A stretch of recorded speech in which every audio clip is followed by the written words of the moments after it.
Cyber Nation Uncensored.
Hey, what's up, everybody? We're officially live. Everyone should be able to see us and hear us. Let's check those mics real quick. Everyone say hello. Hello there. Hey, everyone. Howdy, howdy. Hey. Hello. All right, I can hear everybody chat. Let us know if you can't hear somebody or they're too quiet, too loud, some video gets frozen. Just let us know. We'll try to get it fixed right away. I know lately we've been having some glitching issues, whether it be OBS or Discord, where the video freezes, like I think it just did now. Yep. Yep. See, we've been having some issues lately. I'm not sure what it is, but I know some other streamers have been having the same thing. So I don't know if it's OBS or Discord, but again, chat, bear with us. We're going to do the best we can. PWB says everyone sounds good. Yeah, no music yet. Yeah, no, I don't have any Sirenscape going just yet. But yeah, this is our weekly gameplay we do every Saturday. It has been our Cyberpunk Red Team Nevermore every Saturday, 5 p.m. Pacific. But that is evolving. We're growing this into something a bit bigger, a bit better. We're right now on session 9 of the current campaign called Wait, What? And once we finish that, we're going to move on to Cyborg. And then the team is going to be a completely different team and characters. We're going to rock a little mini series of Cyborg, maybe for a month or so, however long it takes to get a nice little campaign done. And then we're going to move on to a different game system. We have a bunch lined up from different companies that are out there that are just awesome. We really want to showcase these dystopian, crazy games. And then we'll circle back around. We'll get back to Team Nevermore and get back to Cyberpunk Red and continue on right where we left off after this campaign. So we'll have recurring characters with this team and stuff, but we are going to cycle through different games after this. So yeah, I'm glad you're here and you're able to kind of check out the roots of this team and our first kind of Cyberpunk Red run. I mean, this is season 2. But yeah, it's awesome to see this kind of evolve into what it's about to become. Definitely check out all the VODs on the Cybernation Uncensored YouTube and see everything that this team has been through thus far. But before I get into a little recap and I get too deep into all this, let's do like we always do. Let's go around the table. Everyone introduce yourself. Let people know where they can find you online and introduce your character. As always, Will, why don't you start it off? Hello. I am Will. I will be playing tonight Nostix the Netrunner. And just to remind, we do still have a +2 from last session. Nice. And You're gonna need it. And then yeah, you can catch me on Twitter at Billy Huddles or on the Discord as Rook. But that actually might be changing. Might be going through a screening change now that I'm going to be possibly moving on to a little GMing here on Cybernation Uncensored. So. Oh, yeah, that's right. I can't wait to see. And that's going to be a great opportunity for a lot of new players. You're going to kind of take them through the roots of Cyberpunk Red. You know, skipping the starter kit and get right into the rules, but then doing some of the pre-made campaigns and kind of allow a place for new players to get with it and even come stream with us and have some fun. I think that's great. I can't wait till you get that going. I look forward to it. Also, I finally remembered the the promo tag there for our little MooBot so we can get everyone's links up. Everyone, make sure you check that out. Give everybody a follow, a sub, and see everything we have going on. But yeah, Nick. Hello there. My name is Nicholas King. You can find me online at a bunch of different places, from Twitter, Instagram, and TikTok, at the King Square. I'm also on our Discord server under that same name, at the King Square. Do a lot of stuff in there. But tonight you will find me playing Hank C., the resident rocker boy fixer of the group. Oh yeah, multi-classing. I love it. Raven. Hey everyone, I'm Raven. You can find me all over the internet at A Familiar Raven. You can find me usually every Friday GMing for the High Riders at 5 p.m. Pacific. Following this stream, you can catch me every other Saturday with GM Darren Drader on Fallout Pacific Northwest. And tonight, I will be playing Belladonna Jax, the current personality is Jax the Ripper.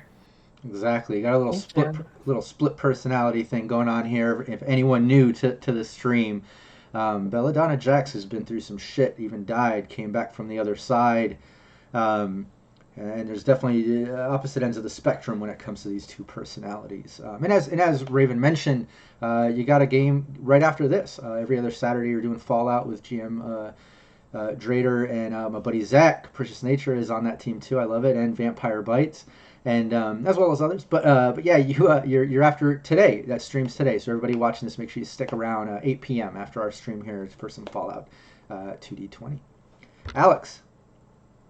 Hi everyone, I'm Alex Maxwell. You can find me in the Cybernation Uncensored Discord under Maxwell at Alex R Maxwell on Twitter, and Maxwell Musings on TikTok, where I just. In all those places, I talk about just a lot of tabletop crap in general. We've got a book out that started pumped out last year. Now with the current January done, we can start doing sales. It should be coming to print very soon. I'll be dropping links to the store page on the Discord in my little writer section. I always forget to promote that I'm one of the promotion managers here on the brand. That's right. So yeah, I'm so good at my job apparently. I am not only looking forward to this game, but also starting on, I believe it's this Monday. If I have my dates right, it's going to be our session 0 for The Last of Us. Oh yeah. And I can't wait for all of the cordyceps induced suffering that's going to bring to all the players in the audience. But for tonight and this different kind of dark future, I am stepping back into the bloodstained combat boots of Scarecrow, the team's solo. Oh yeah, yeah. I'm gonna put that in the chat too, the calendar, so people can check out all the upcoming streams. Like Alex said, we have The Last of Us reskinned Fallout 2D20 into The Last of Us with my buddy GM Brando. You see him on my weekly Sirenscape stream I run. You've seen him here. We've done some Fallout in the past where he was Jerry the Ghoul. He also ran a team as well. Just an awesome guy. He's also one of the producers here. So make sure you tune in to that Monday. A great cast. And as Alex said, he's one of the promotion managers here. And Raven's one of the community managers. And Will is one of our mods here.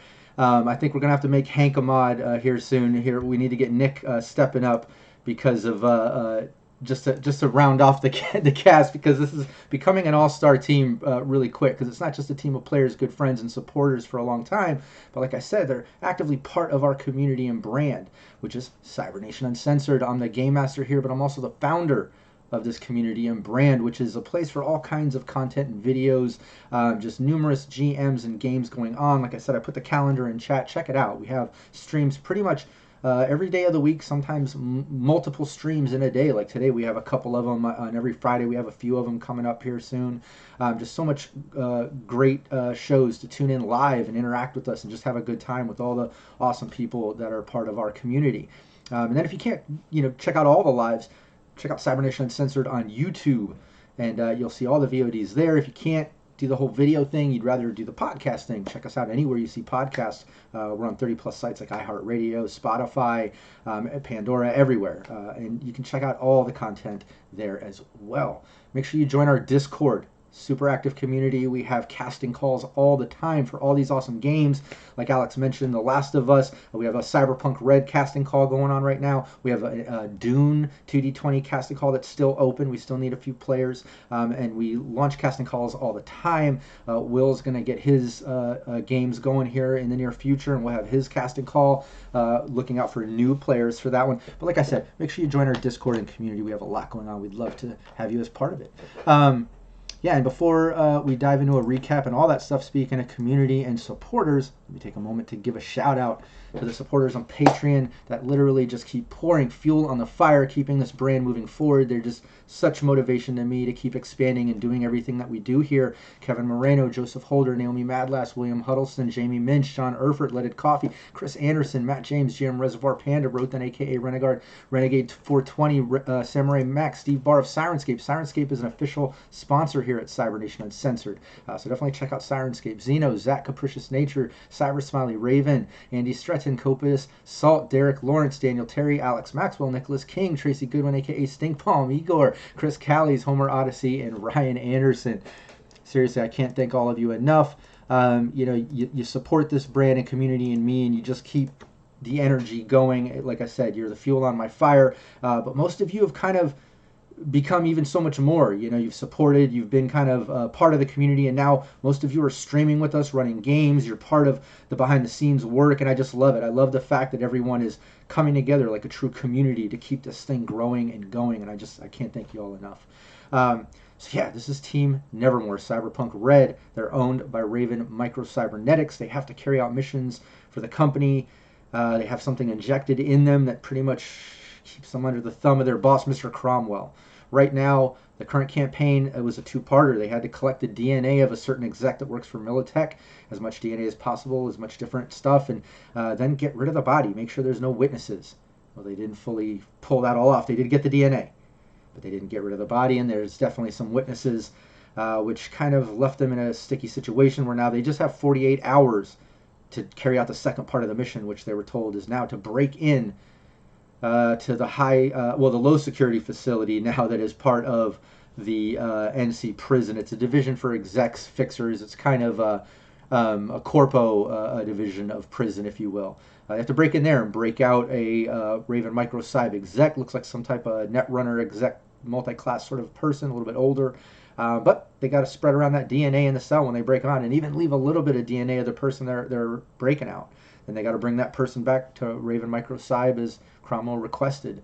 Yeah, they had a successful session at least, and the last one breaking in, coming up with a great plan, and breaking into a tech service and cleaning sort of company that services a bunch of places around that city. One being this facility, the NC Prison Division for the execs and stuff. And they did some research. They know the place has some security, but it's mainly ran by systems and automated. It's an automated prison. It's very modern, very dystopian, I guess. But the team had a great forgery roll there from Gnostics, made some fake identification, even sent in a notice that there has to be an emergency service at the prison from the company that they broke into, even jacked one of the vans, even made it look like one of the employees was calling in the next day, so it would kind of look like maybe that's the person out servicing or something like that. I think it was very clever. They earned a lot of great IP for that session. I think they all came up with some really good stuff to cover their tracks and get this thing happening, especially with such little amount of time. But that's where we left off. The team got all that. They headed back to Jax's Belladonna and Jax's home base, her Ripper Doc service, her being the med tech of the team, a Ripper Doc, and they called it a night to get some rest, restore some HP. Gnostics might have even got hit with one of those speed heals. I'm not sure if he needed to, but at least you all get your body stat back to HP with a good night's rest. Did I miss anything important to bring up in the recap for chat, or was that pretty good? No, that's pretty straightforward. I say, we succeeded despite a lot of failed rolls. There was a lot of crit rolls on the GM side. There was a lot of crit successes, a lot of crit fails on your side. Things got a little crazy. I'll also say, like, the team has been through a lot. Like, Belladonna Jax is not right from coming back from death. She's been a little off. In fact, you rarely see Belladonna anymore. It's mostly Jax. Gnostics had gotten more cyberware in. His empathy is so low. He's suffering from some symptoms and coming in and out once in a while. Like, that's an issue. And then you got Hank, who also got more cyberware, who's now borderline cyberpsychosis. Not fully, but he's definitely not 100% like he used to be. He's starting to get there. Scarecrow might be the only one left that's somewhat the way he started, with the exception of having a team like this being owned by the company. Maybe a little emotional scarring from all the shit he's been through. But hopefully after all this, they can work on some therapy and things like that. Whoever survives, whoever's left, right? But yeah, the team's kind of crazy right now. Let's get some city sounds going, as we'll say everyone gets up, does their morning rituals, and shows up to Jax's shop. Let me get the city sounds going 1 second. Just bear with me. Shout out once again to Sirenscape. Let's see here. So before I get to Jax's shop, Sure. I am going to do a little bit of shopping.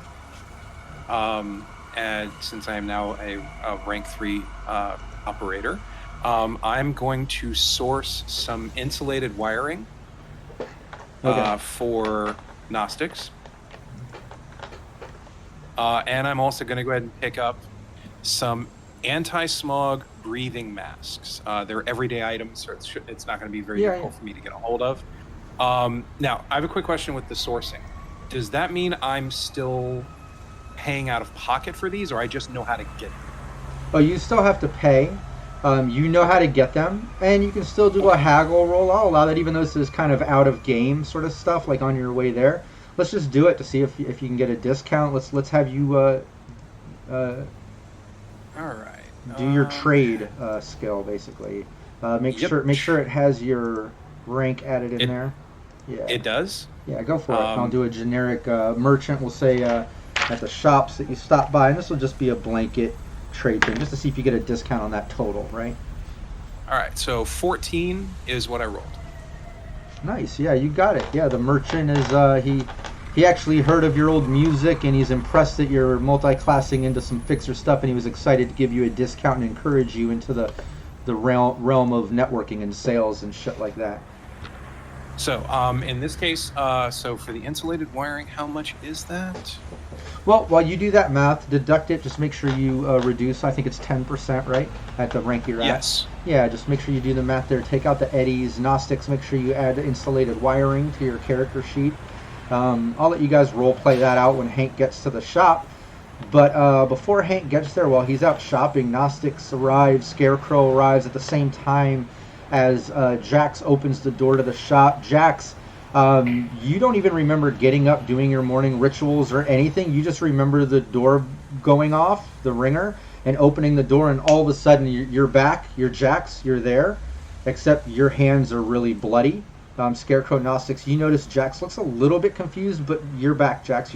You're there. They're at your door. You just don't know what you did with your morning, and she's got blood all over her hands.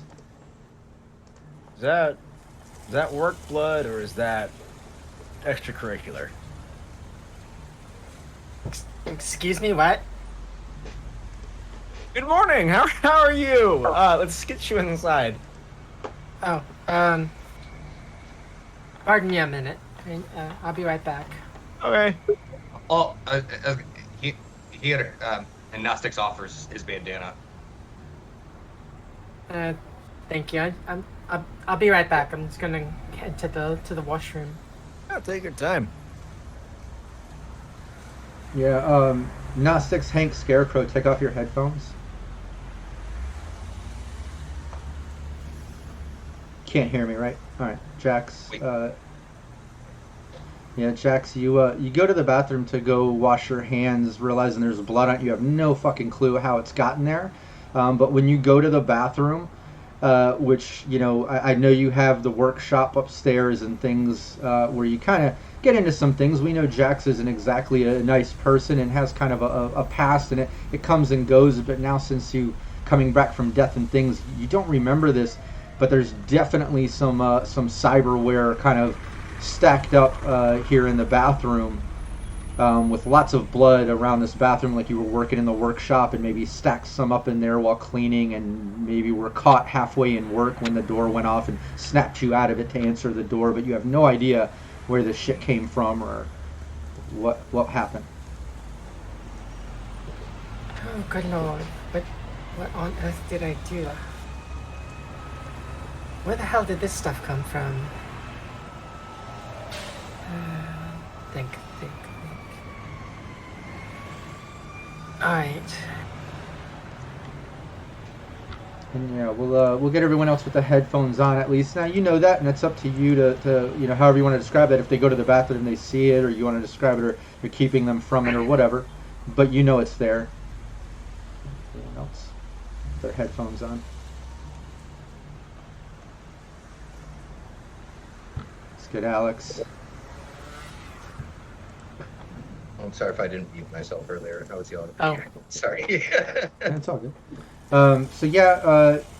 Jax hits the bathroom, comes out with clean hands. Looks like she went and kind of cleaned herself up a bit, and comes out as you guys are just getting situated in the front waiting room or whatever, where you guys usually gather to talk. It's a small shop, but as you're gathering up and Jax cleans up and comes back to the room, there's another ring at the door. Is Hank, you enter into the place just to see Jax kind of coming at the back, kind of wiping the last remnants of blood off of her hands. Did I miss something? Jury's out. Okay. It's of no consequence. The bathroom is broken. I have to have someone come in and come to fix it. So until then, no one go in there. Well, you got a fire escape, right? Oh, by all means. Okay. So, real quick, I did some shopping this morning before I showed up. So, first thing, pull out of the bag, insulated wiring, toss it to Gnostics. That's for you. Install that in your cyber deck. I'm tired of seeing you get caught on fire. Oh. See It's that? Christmas. I'm pretty fucking good at what I do. But Motherfucker, I have watched you get caught on fire at least 3 different times. The opposite word is thank you. But sure. No, not sure. Put that shit in there now, In before we go. the fucking like, I don't love to look a gift horse in the mouth. Second thing, I open up the bag and I pull out 6, because nifty thing with Operator Rank 3, if I buy 5 of the same item, I can get 1 for free. So why not look, not to look a gift horse in the mouth. I pull out the anti-smog breathing masks. I said, based on this, it's me, Scarecrow. We've got 1 for Yolof, just in case. Something that Colette mentioned when I talked to her yesterday, that they use blood swarms in the prison. Since none of us have any, at least I don't know any of us have nasal filter cyberware, I figured these would come in handy as well, just to make sure that we can't breathe in any of those blood swarm particles. Oh, good call. What was that? I'll be shutting them down. In case you can't, and in case there is a net runner on site that we have to go deal with, I'd much rather not have to worry about the blood swarm it tearing me apart from the inside out. Don't you fucking worry about that. I'll fucking shut them down. I got this under fucking control, mate. There's also the very likely instance of what little manual security they have using tear gas. Exactly. As far as once we get in, obviously we need to get Gnostics to a port where he can jack in. Nexus, do you think you can stay behind and cover Gnostics?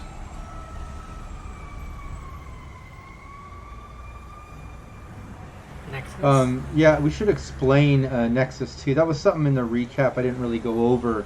That I was going to go over once we got into it. But yeah, we're down a player. We are going to be cycling in possibly different players for the upcoming game systems. Maybe get a 5th member that'll stay with us for the different systems. Hit us up if you're interested. But Nexus is going to be played like an NPC. It's our media. The online personality avatar is Pulse for her. But she's not here. She is going to be controlled by me as an NPC, and kind of took a little bit of a back seat because of not having the player anymore to be able to continue on that character. So the team, what you can do is, like Hank just said, kind of decide what you want Nexus to do. You can stay back, do other missions like you had her kind of babysitting the wife of Drake Peterson while you tried to get the DNA and stuff. You can ever do something like that. Or she can go with you, and then you just let me know when you guys have orders of things if you need her to do something, flex a social skill, do some type of combat, and I can do the role in Fantasy Grounds for that character. So yeah, that's basically what it is, chat. But Hank, what was that again? What were you going to suggest to Nexus? Once we get in, the heavy lifting is probably going to be done by me and Scarecrow. We're the most combat capable out of the group. So I figure Nexus and Ray and Jax, you can stick with Gnostics and keep him alive. Because if there is a Netrunner on site, we may have to deal with it if he can't. So it'd be good to get footage from this, to get things for the media spin for her to do.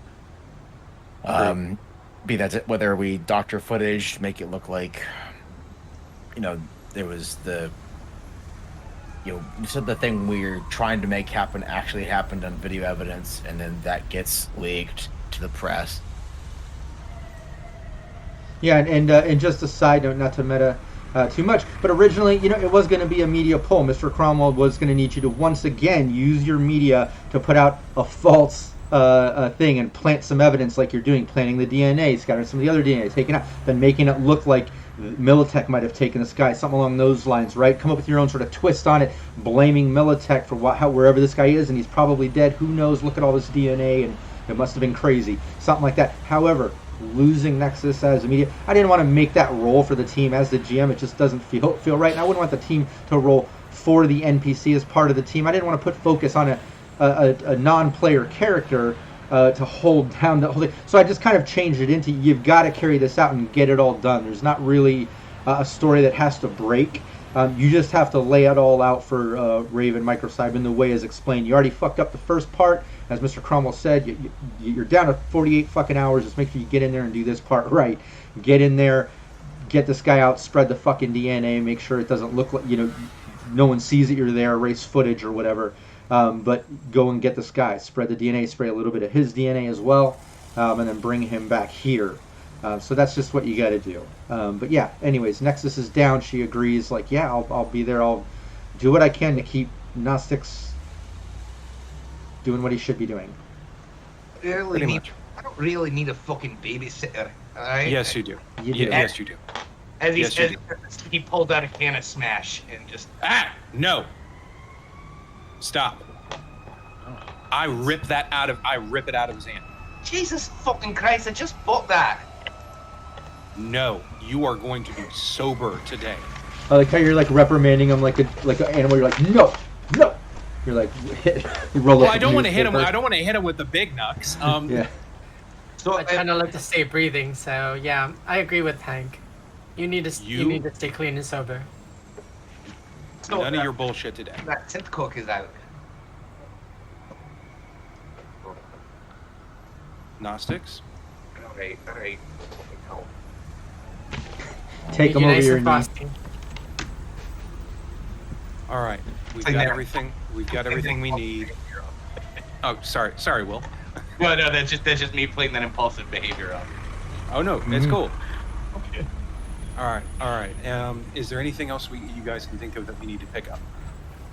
No, I brought my rifle up, my carry-all. Just if we're taking point on this, Hank, I'm gonna brief you through some things when we're en route. All right. Yeah, I got the gas masks, got the insulated wiring for him. Figured that could help. Is there anything else we need? I've got some new sources that I can try and get us, something. Do you think any of those sources are he's going to have enough pull to crack open a hole in the prison? That is a good question. Probably not. If we pull this off, you probably will. But if we go with our original plan of doing a mass breakout, the main thing is going to be getting Yolof, and then we can just, as long as we've got Yolof and we're on our way out, we could then release everybody else and get them out. You know, cause a mass riot essentially. That should help cover our tracks. Agreed. As what we call in the biz, acceptable collateral. One request. If we can get Colette as well, I want to do that. She's not the mission, but if it can be done, we'll do our best to ensure it does. If Not it really comes- taking my nit for your input, mate. Fucking mission to do. I'm not fucking. I reach out and grab him by grab Gnostics by his throat. Children, hands to yourselves. Gnostics, I am doing my level best to keep myself calm at this moment. I do not need you to fuck up my calm. Nexus It will not end well for you. Nexus leans into Scarecrow and whispers in Scarecrow's ear, but you all hear it. But Nexus says to Scarecrow, maybe you should step in. I think we're the last normal ones here, and they're a little above my strength level. You know, Scarecrow's just gonna snuff a cigarette. Shove it up your ass, mate. I let You him go. That's one. One what? Strike. In a perfect world, I would give everyone 3. But depending on how bad your little marital spat is going to get, if it gets me shot in the ass, or if it gets Belladonna almost flatlined, once again, that's going to be 2 strikes. I don't care who pissed off what, but someone is going to have their last solid food meal, and it's going to be their own fucking teeth. So, Hold up. I really thought that strikes were good things. I thought you're supposed to get strikes. oh right, we'll call them demerits then. No, but the fucking Eurochrome. Okay, so I will do my best to keep myself under control. Boys, behave yourself. that's y'all. Just for a minute, like about no questions asked. We're just gonna go break out another prisoner that doesn't have anything to fucking do with me. Any of the rest of you. Or like you wouldn't, if you had the shoe on the other foot, you wouldn't want the same thing. Relax. If it compromises the mission, no. If it comes down to it, it's the mission or it's the significant other. The mission comes first. I have not asked for much from this group. I have dug myself into some pretty deep fucking holes to get us the things we need for this mission. I've already got favors that I owe people at this point in order to get shit done. I'm asking for one thing. I have not asked anything from you up to this point. That is why I'm You're saying. gonna fucking fool me, though. You're gonna fucking fool me. I'm with the big man. So, Thanks, Little Bones. Hey, Little Bones. thank you, little bones. Little Bones plays our cultist on my monthly Shadows of Asterin game. You might see Little Bones often. We raid her channel after Raven's High Riders campaign. So Little Bones, Raven here, who plays Jax Belladonna, it's her Cyberpunk Red game. Usually that raids your gaming on Friday nights. So yeah, that's awesome. Glad you could stop in. Sorry to interrupt. Nick, All go right, for it. so who's gonna be? All right, let's break out the gear. Let's get dressed. We've got their tool bags and some boxes. Let's see if we can hide some of our weapons in there. who's going to be driving and talking to any potential guards at the gate? No. I'm sorry, can any of you fuckers drive at all? It's all just hand-eye coordination. Yeah, Nexus says, well, I mean, I can help with stuff like that. I'm usually good at it. And in this case, you know, you can use her. But here's what I'm going to say is, when it comes to help the team, like actually doing it, I don't want to forefront her. She's going to be a background NPC. It's up to you four to remember that she's with you and to utilize what she's good at above what maybe you guys aren't good at. Like if she has better social skills on certain things, you know, tap into that if there's certain things you need her for, and then I'll act it out. I'll do the role for you on Fantasy Grounds. But from here moving forward, you got to kind of run her if that's the case. So she's down. She says, you know, yeah, I can try to talk to the guards for you guys if you need it. Well, we've got the paperwork, so it's mainly just talking, you know, getting our way past the service gate. We can get past the service gate. That's half the work right there. Okay, and but we should be able to. Can you keep him quiet though? And she just kind of laughs and points at Gnostics. Sorry, honey. Just yeah. If we've got the papers, As long as somebody's not fucking kicking and screaming right behind me. we've got the papers. Some like Joe Schmo McDick III isn't going to give a flying fuck if the papers check out on his 9 to 5. I doubt any guard's going to want to be chatty when he's got drones taking everything. With a name like that, I wouldn't be chatty about anything. So, All right. In that case, then Nexus, we're gonna need to ugly you up a bit, because nobody who works for this tech company is gonna look like you do. I'm just saying. Okay, I can understand that. And yeah, you guys can do that. You guys have the all the gear that you stole from the place. So you have the jumpsuits, the tech suits. Everyone kind of gets it on, and that was good thinking. You got Nexus to kind of take off some of the makeup and the excessive nails and tone down the tech hair and chem skin, all the bells and whistles that makes her all that wardrobe and style, right? Everyone's got to tone it down, including Hank C, who, you know, even though moved on to Fixer a bit, still has the same wardrobe and style, you know, still kind of screams rocker boy a bit, you know, and now Fixer networking, I imagine he still has that rocker boy Flash vibe to him. Again, you got to tone down a bit too, but that's good that you thought about it. No role needs to be done there. You guys already stole the right stuff, so yeah, good thinking. You guys put it on, you get the right look, you tone down, you look like a tech crew right now. Absolutely. You got the work van, you're ready to head out. Is that what we're doing? Any other things? Or are you heading over to the facility? Suiting up. Presuming we can, their coveralls are baggy enough, like that they can go over our armor jacks and shit, right? Yeah.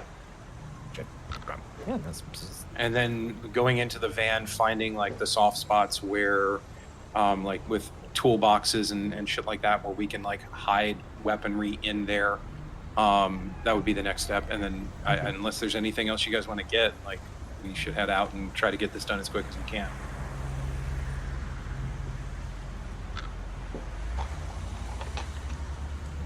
Well, let's make like a tree and fucking get the fuck out of here. Let's go. Anyway. To Scarecrow in Japanese, did he just? Yeah, he just did that. Not everyone's a poet. I'll respond back in Japanese. But as we're when we're en route, Scarecrow's like, so, and Hank, what do you know about the discipline of clearing a room? CQ duty. Not much. I'm all of my fights have usually been fist fights or, you know, jump attacks. I was not always a law-abiding citizen. I wasn't going to presume, because I already had weeks ago. Anyways, no, the core of the thing is, if we are still going for the media cell angle to appease Cromwell, we're going to, with the cover that we've got, still want to look the part of Militech taking out some dirty laundry. Not too worried about that at this point. And I'm assuming we're having this conversation in Japanese. Oh, Scarecrow's been saying it like out in the open. This is Okay. logistic stuff for the entire crew. If that's the case, I go mean, ahead, Hank. fuck it. Usually I was gonna. I don't think we really have to worry about that. If that was something Cromwell wanted, he would have mentioned it. I think at this point it's just a breakout. Yeah, Nexus chimes in. Yeah, I'm not supposed to put a spin on this at all. I think as long as Gnostics gets rid of the footage that we were there and you got the DNA there afterwards, it's just going to look like he was there 1 minute, then he's gone, and there's all this DNA kind of pinning it on Militech guy who's obviously going to come out dead in the press here within the next 24 hours since what happened yesterday or the night before. So, yeah, I think it's that simple, but unfortunately we're going to be relying on... And she tries to stealthily kind of point at Gnostics, but it's obvious she's like... I hand Scarecrow the couple of vials of blood and the baggie of hair that I collected from Drake Peterson. It's like, I think you should hold on to this. I think you got that real skin pouch. Keep that shit safe. That way, and I figure if all else fails, you take point, and I'll back you up. And nothing says natural blood spray than being applied by a fist. So, I mean, just don't like break his jaw like you almost did me. that's why going more for like here. Fair enough. We don't want to kill him. If we fuck him up a little bit, I don't think Cromwell's going to get too mad at us. So a limp exfil is less to get tangled up. All right. Anyways, but that was all. That's Would I? So I have an idea here, Rob. Mm-hmm. As far as a way to get past the guard if need be. Would the bribery skill gives me an idea of what it would take to potentially bribe someone. Would I roll that ahead of time, or would I roll that when we're interacting? What do you want to try to do?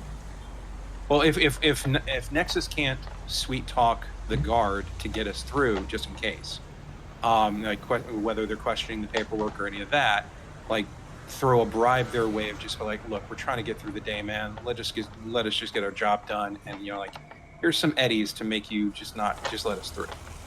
Yeah, that's fine. Yeah, we can use the bribery skill in that way. Sure. It's kind of yeah. Okay. Yeah, If it needs to. So. Sure. Yeah. When we get there, when there's talking to be done, you guys can kind of work Nexus what you want her to say and do, and then I'll do the roll for a character. But yeah, if it fails, you can step in. You're kind of holding that action for if that fucks up or something. You can step in and try to do a little bribery action in a pleasant way, a little payola. I like it. I look at everybody. It's like, all right, anybody's got extra eddies, pass them in. I figure hopefully shouldn't be more than maybe 500, but just in case, like any extra eddies, toss them in, like just in case we need to bribe our way through. Pretty sure I left my wallet at home. I kind of figured you would. Going on a fucking prison break, I don't usually like to carry around identifying materials. Saying, mate. Any extra eddies you got, Scarecrow? I've got 500's all I got on me. This gun, that's the new Nova. All right. Costs a pretty penny. I can all right. Some. Give me 200. Jax, you got any extra eddies on you? I only have 100. All right. Nexus, do you have any extra? I'm pretty tapped out. Okay. In that case, then it'll just be me and Scarecrow. All right. That's over the 200 eddies. All right. Thank you. I tossed in the 100 that I had. Invoice to Cromwell. I like that idea, Chad. Some drugs to sweeten the deal. By sweeten the deal, I mean just some synth token scope.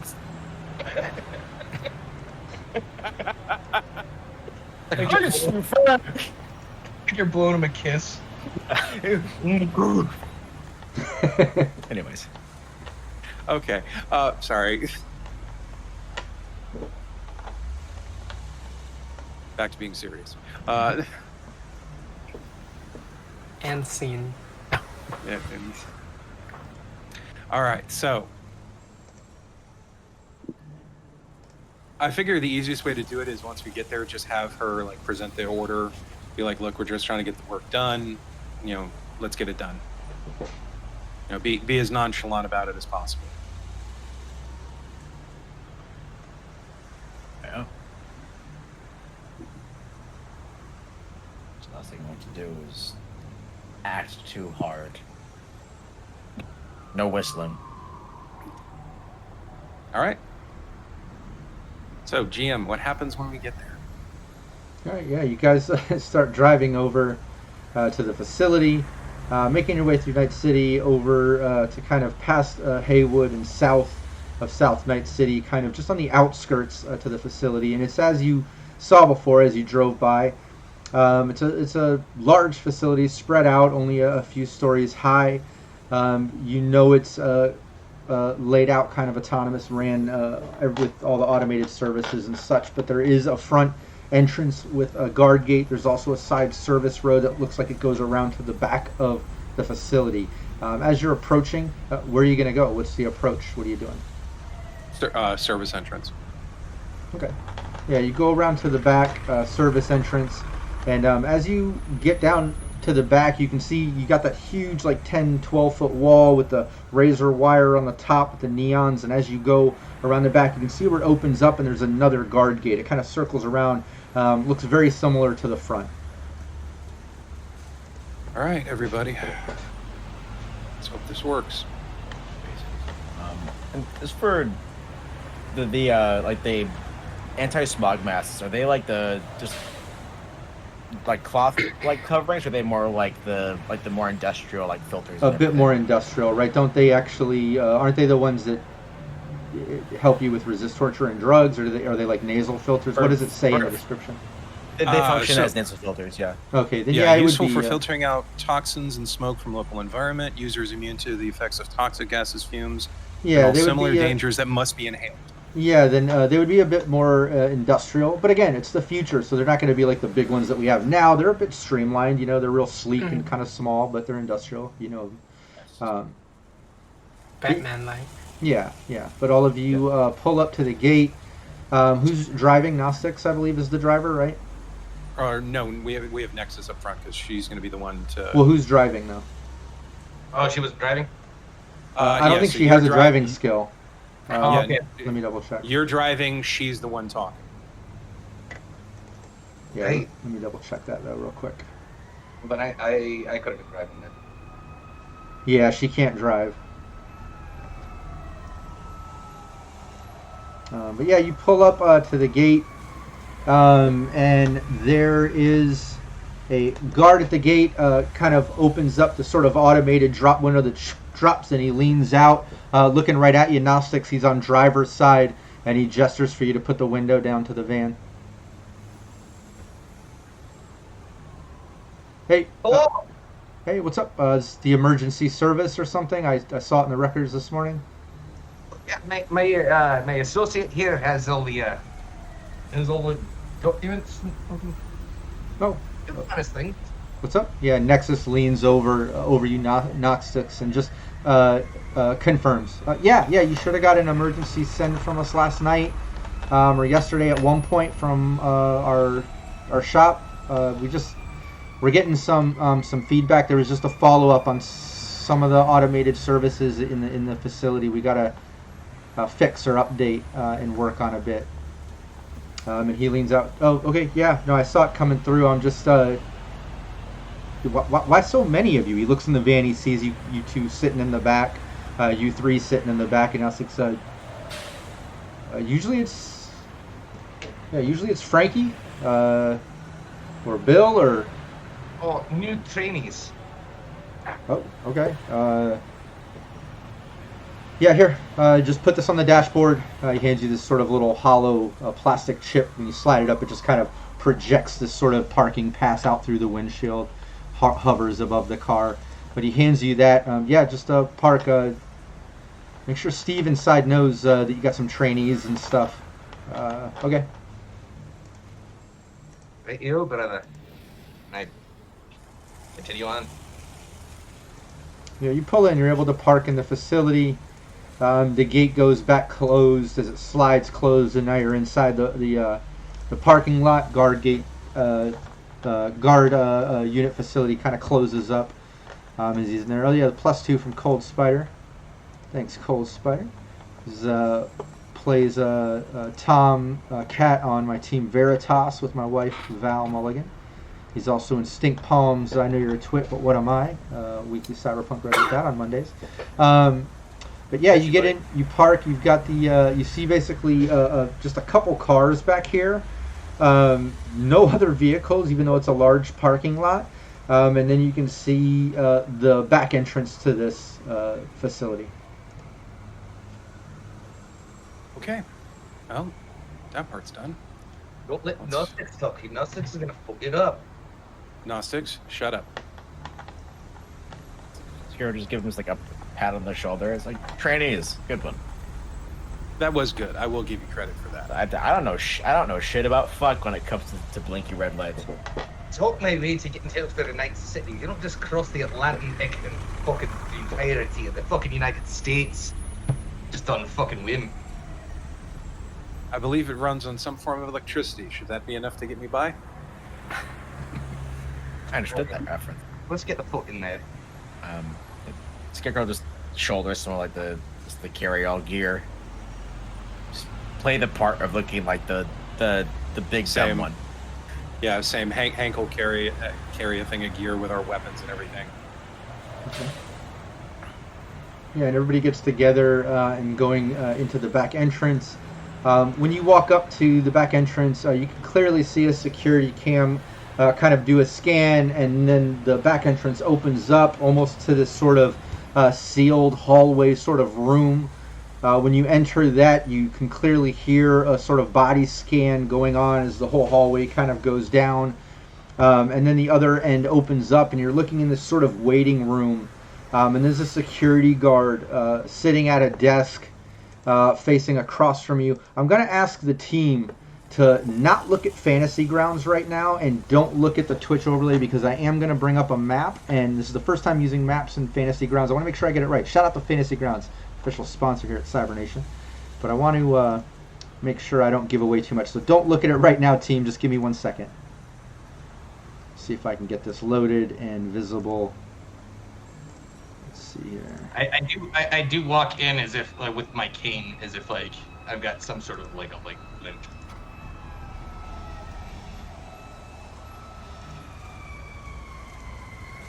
Okay, yeah, you can do that, and let's see if that worked. Maps over. There you go. Map to chat. Team, can you see the map? Is it all blacked out? You just see like a big. Yeah. Hopefully, don't look at I see Twitch. it. Obviously, look at Fantasy Grounds, not Twitch. I do not see it in Fantasy Grounds. That's the empty window. Okay, give me 1 second. Big empty window. And Now, can you see the little sort of lobby area to the right? no. No. Big gray window. I agree. Yeah. Huh. Okay, let me see here. It says visible to. Okay, can you see? There it is. Aha. Okay, I've got a black screen. Got a black You zoom You in. have to zoom in. Okay, you That see is the a- little lobby? Oh, yes. Yeah, you should see a little lobby there. Let me bring up. Um, Oh, this place is fucking huge. Oh no. Let's bring up the combat tracker. Give me 1 second. I am still not seeing anything. Yeah, I still just got the black screen. You need to make it bigger? You don't see the That's- small little lobby over to the right? Zoom in. It's like if you're zoomed all the way out, it's like 3 or 4 pixels. Zoom in and then It's use towards that the right. little orange, that yellow dial pad or whatever. Yeah, I'm still not seeing anything, guys. Hmm. Same. Expand the window, or the pop-up. Oh. Okay, if you expand it. Okay. Okay. Yeah, I'm still not seeing anything. If they're like the arrow that makes everything just, it'll expand. into your. Yeah, still nothing. Huh. Oh, wait a minute. Hold on. Yeah, it should There be we there. go. Okay. There we go. There we Okay, go. you got it. Yes. Let's get there it is for chat. Chat, you should be able to see the little lobby all the way to the right. That's what they can see with that little pin. That little pin represents the guard. That's an encounter. Again, I'm learning Fantasy Grounds. It'll get much smoother in the future. But yeah, you should be able to see it there. The little lobby. There's a little guard there. I don't know. Can you see the little pin or guard there on the map? It's in the combat tracker. So yeah, everybody go ahead and give me initiative. Boy.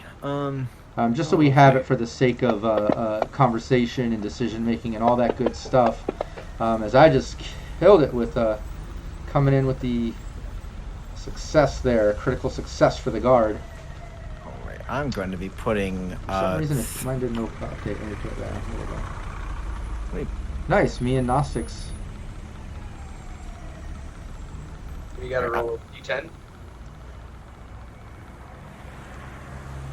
Everybody get their initiative.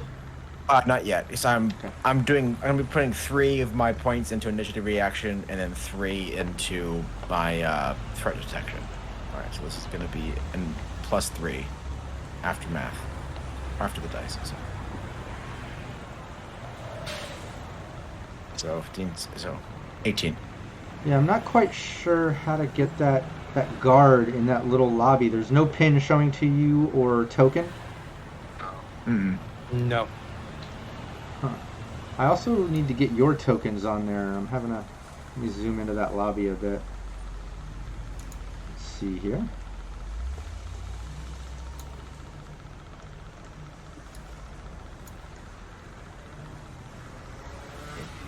Tool set's awesome. It's just a matter of learning a new tool set. Exactly. You know what? We'll wing it.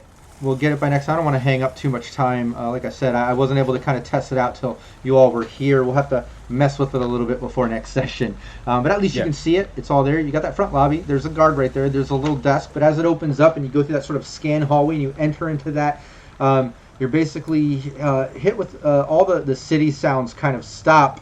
And you're kind of taken over with a sort of mechanical sound. Almost warehouse style sound. Let's get that all going here in Sirenscape. There we go. Yeah, it's much more quiet in here as the city sounds are kind of drowned out. And this security guard is behind the desk, but he's on his agent. And as you come through, he just kind of raises his hand and he's just, one second, all of you. No, yes, I was there. She wasn't there. It was just me and the boys. She wasn't there. Okay, I'm telling you. Jesus. Oh, okay. I'll have to call you later. I'm working. I'm fucking working. Stop calling me at work. He hangs up the agent. God damn it. So what's this? He sent in a message. This is the repair, but some trainees and shit. What's with all the weapons coming in on the scan too? What the fuck is going on? All right, who's the manager on site? Where's the normal guys? He starts looking at a list. Where is it? What's going on? Anyone? I glare at Hank. Just.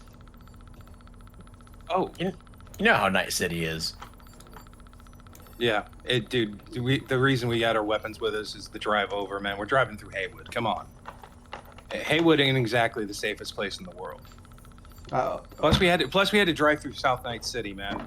Fucking, we almost got shot at 4 times on our way here. Okay, but your first time servicing here, that's a no-go. Come on, all weapons into the crate. Hold on. He does something behind the desk, and you see a crate kind of come out of a panel in the wall. You can see some racks and stuff where you could possibly put rifles and equipment and hang weapons and things. But it opens. Come on, just put everything in there. All right, hey, dude, we're not gonna try to call. It's like my first day on the fucking job, dude. I don't want to cause any problems. All right, I will stuff Okay, my first day. So you're one of the trainees. Who's manager on site? Like I said, who am I talking to? What the fuck is going on here? Grace over here is actually doing, and it points to Nexus, just calls her Grace. Just opposite. I believe she's the one actually handling all these newbies. Sure, whatever you guys want Nexus to say. Somebody play for Nexus. I'll do the roles. But what is she saying? What is she doing? Who wants to handle this? Because I don't feel comfortable. Scare bear. I'm a little scared at the moment.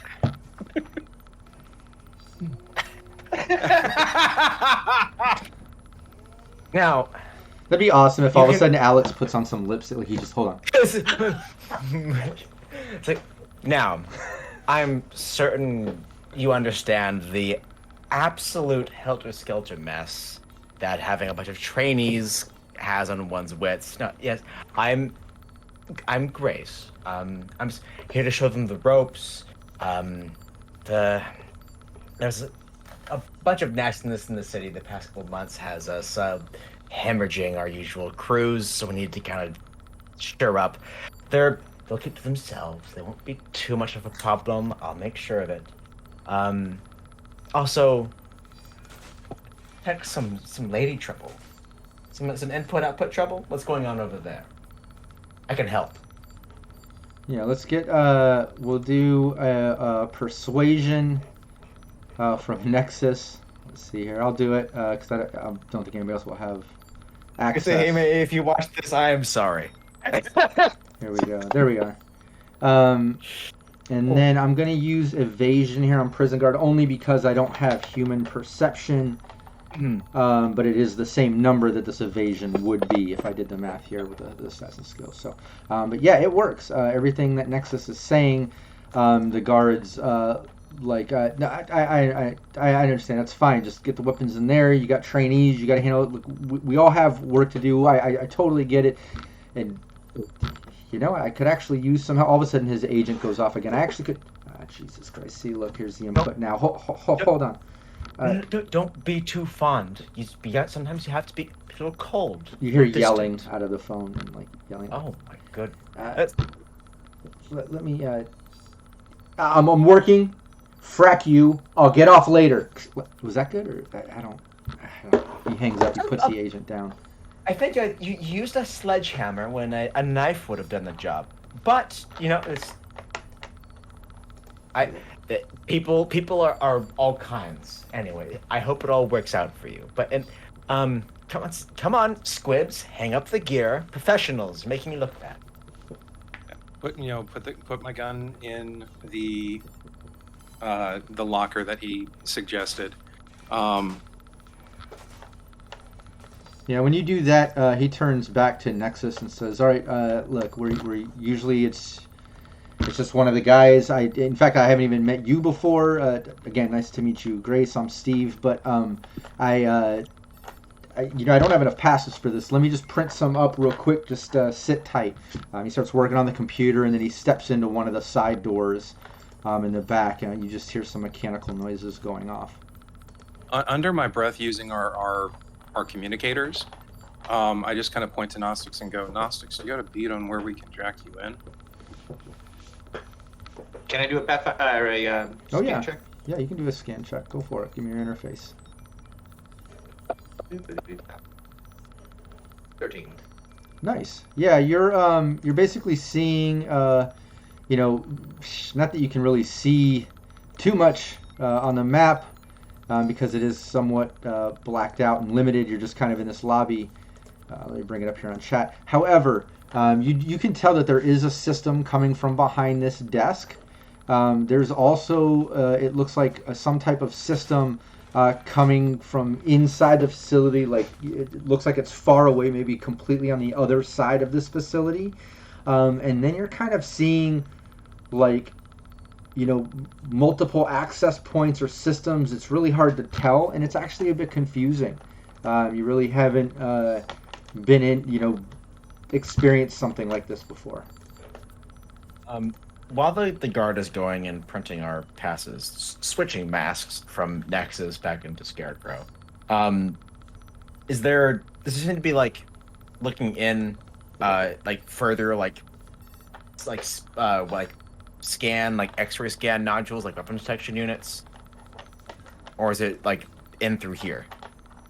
So if I could just like conceal, reveal my my pistol while the guy's back is turned? Yeah, absolutely. Right now, you can see. Here's the thing: is you saw where he put the weapons in that sort of locker. You know, there's controls behind the desk to open it up. You've already been through the weapon scan hallway. He's back there printing something. You don't know how much time you have, but you can certainly try to open that and get your weapon out if you want. What do you want to do? It's like if I could, as we're all hanging up our stuff, I could just keep my my City Hunter concealed and put in my normal pistol. Well, everything's been put in there and closed. You guys already went through that, and then he was doing the passes. Okay. But like I said, you do know that there's some type of access to that panel from behind the desk. You know where the panel is in the walling. You might be able to open it or use the controls or something. But you don't know how much time you have either. What do you want to do? Because Nastic would have probably attempted to go through the scanner with the cane and just pass it off and this is fucking need this to work, mate. So I don't know if he would have gotten past with it. No. Yeah, yeah. I mean, yeah. You've got your cane. Okay. And should I? You want to wind up in here? Come in. Yeah, you just see Hank just shake his head like. Fine, I guess I'll be the one. Anyways, yeah, that's it. We won't risk it. Bar the weapon, mate. Yeah. Yeah, so let's just wait for the guard, I guess. Unless there's something someone else wants to do. Yeah, that's cool. Everybody kind of sits tight, and he's only gone for a few moments, a few minutes. You almost feel like you're somewhat glad that you didn't go for the weapon that Hank said don't do it, because you almost feel that you might not have had enough time. You might have got caught and then would have had to talk your way out or something. You're not sure, but he came out just a couple moments later, and he just starts handing you all these sort of lanyard passes with this sort of hologram of the logo of the facility that you saw on the door when you entered. Has a little barcode on it, and he says, "There, I printed up some quicks. At least it gives you facility access. Nothing should fuck with you while you're here." Like I said, I wasn't prepared, for 5 of you to be here again. But Hey, man, dude, we're sorry. Like this is like for most of us, this is our first day on the job. Sorry. Yeah, he looks away from Nexus back over to you, and he's like, "Okay," and then looks back over to Nexus and yeah, I guess just get your trainees under control and get this done. Yeah, next was like, all right, gather up the gear. We're primary reason behind all this is software updates and stuff to ensure there's no bugginess, the patches, you know how they are. Where's the best place to go and get this to make this quicker for everyone? Primary access to all the primary systems to get everything up to date and patch any bugs and squash them.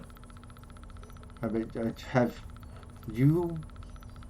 Okay, you're with Jays, right? Like you know what you're doing here, right? You're starting to get me worried. Yes. There's plenty of access points. It all goes to the same thing. I'm really kind of confused on what's going on here.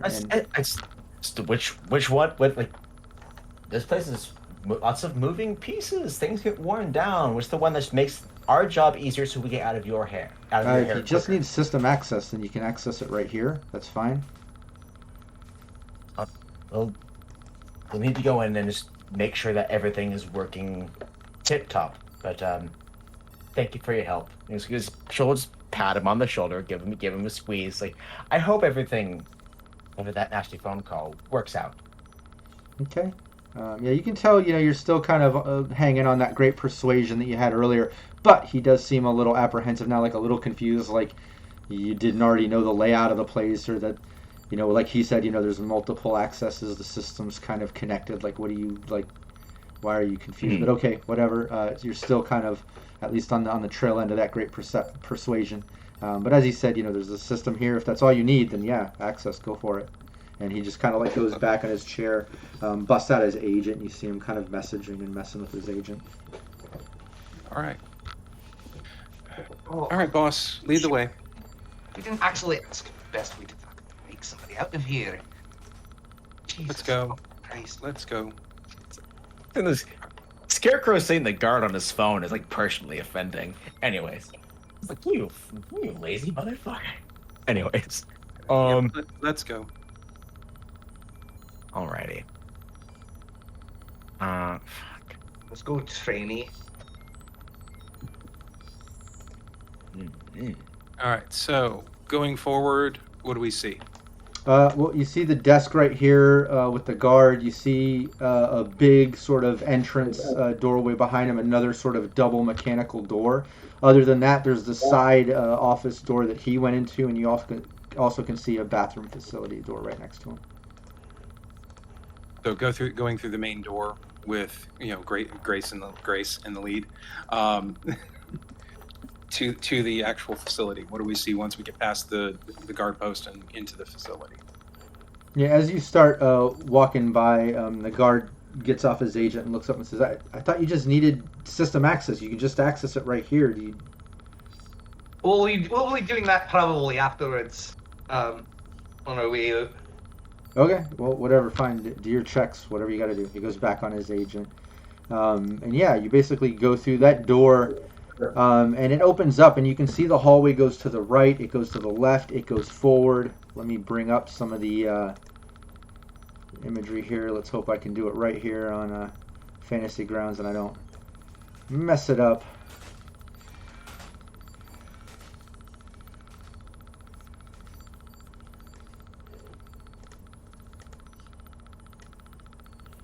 Let's see. There you go. Get the hallway going forward. But yeah, you basically can see just right when you go through the door, it closes behind you. You can see a hallway to the right, a hallway to the left, a hallway going forward. It looks like to the right and left, you can see some cells and things. You can see forward, the hallway goes up, and then it looks like it, splits off left and right up a good distance up ahead. It also goes forward, and you can see some more big double doors that are open, and it opens up into like a big room, but you're kind of too far away to get a good visual on what's going on up there. There's also like a side door to the left up if you go forward past the two hallways and keep going forward. There's a door to the left before you get up to where the hallway kind of tees off and goes forward. But yeah, you got options. You can walk forward, you can walk left, you can walk right. But once you enter the facility, the other thing that you notice is the sounds kind of open up a bit. All of a sudden you hear like more animated systems. You can hear a little bit of chatter of people. However, compared to other like prisons, facilities, warehouses, places that you've been, the chatter is actually really quiet compared to like the sounds of like the automated systems. Like you can hear drones working, you can hear little alarms going off, little mechanisms working and stuff like that, versus like a lot of yelling and things. It's a little odd for a prison facility, but that's what you hear. And yeah, let's take our 5-minute bio break right here as you enter the facility and you kind of decide which way to go. You got left, right, or forward. Hopefully you can see the imagery there. Hopefully chat can see the imagery. You can see what's opened up there to the team. What's kind of grayed out is blacked out to the team. But yeah, let's go break. I'll leave the mics hot. Don't anybody go anywhere. We'll be back right in 5 minutes and see what the team does now that they're entering the facility. Mics are hot. Don't forget. Be right back. Excellent.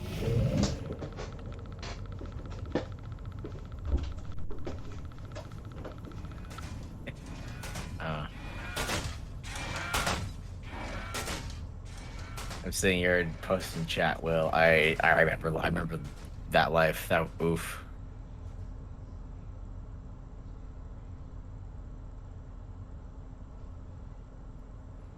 All right. Well, this is Ocean's some kind of number. We'll see how it goes. Ouch.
I know I'm not the only one nervous as hell, right?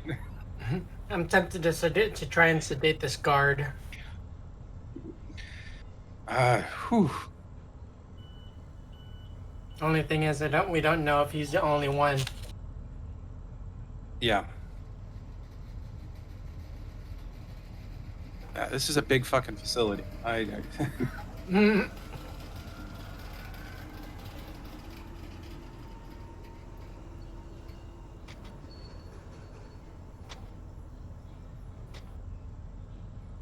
When little bones. When in doubt, always seduce. It's not a bad idea. Like, to be honest with you, most of the time, it's not a bad idea.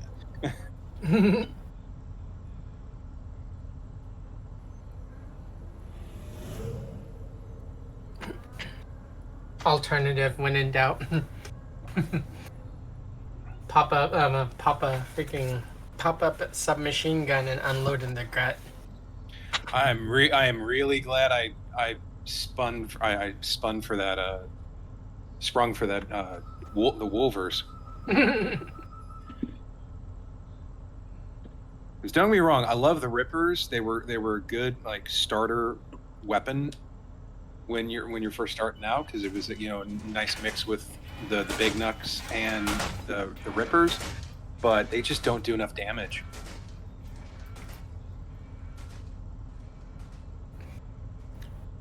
You can pay me back by sourcing me the grafted muscle and bone lace. I think I actually might be able to do that. Let me look real quick. I'm not sure. Because I need to take that a couple times to plus up my my body stat. Oh yeah. No, I can't actually. Too high. Yeah, that's very expensive. Damn. Yeah, I'd have to be rank 5 I'd have to be rank 5 to be able to source that. I'll have to call in a favor with Mr. K. Yeah, because at rank 3 I can get up to expensive items. So I can get up to 500 Eddie items. Yeah, I'll have to call in a favor with K. But if I live long enough, to get up to rank 5, which would actually put me at the same rank I am as Rocker Boy, because my Rocker Boy rank is 5, my Fixer rank would be 5. Then I can source up to Super Luxury. That is one of the drives behind Scarecrow is finding someone to remake the custom gun that his dad used. His dad had it's like a super swanky handgun, like a Malorian custom style. It was his years being an Arasaka samurai, and I think got turned into fucking slag because it wasn't no Silverhand special. But it's like this thing making a corporate Ronin of sorts with Scarecrow. It's like, yeah, it's get the father's sword back in a. Yeah. So Will, we're gonna rely on you to direct us, bruh. So like, get those scanner rolls ready so that we know where we're going. Yeah, Hopefully, that was gonna be my next question. Like right before we went to break, I was gonna be like, okay, can I tell where any of those? hopefully the dice gods like you today. I was gonna ask, like, is there labels on the walls, like signage? I mean, there probably would be at least some, but not like anything major, I don't think. But yeah, there should be at least some. We'll figure it out. I just Yeah, learned what whiskey texture plates are, and if I ever go to a cocktail bar, I'm gonna almost demand that they use those. They're like these little like brass plates that they set like the big ice cubes on, like where they put in the glass, like, and as it melts, it like gathers like a texture to it, like I really like pleasing. I was on Reddit while on the break, and it was oddly satisfying. And it's like as ice cubes like would melt, they'd get these like textures on the outside of these like giant cubes, and like they were just really cool looking. And that does sound like something like a like at a whiskey bar. It's like, hey, this justifies a $45 fifth of whiskey for the experience. It's like, Wow. motherfuckers, give me my scotch.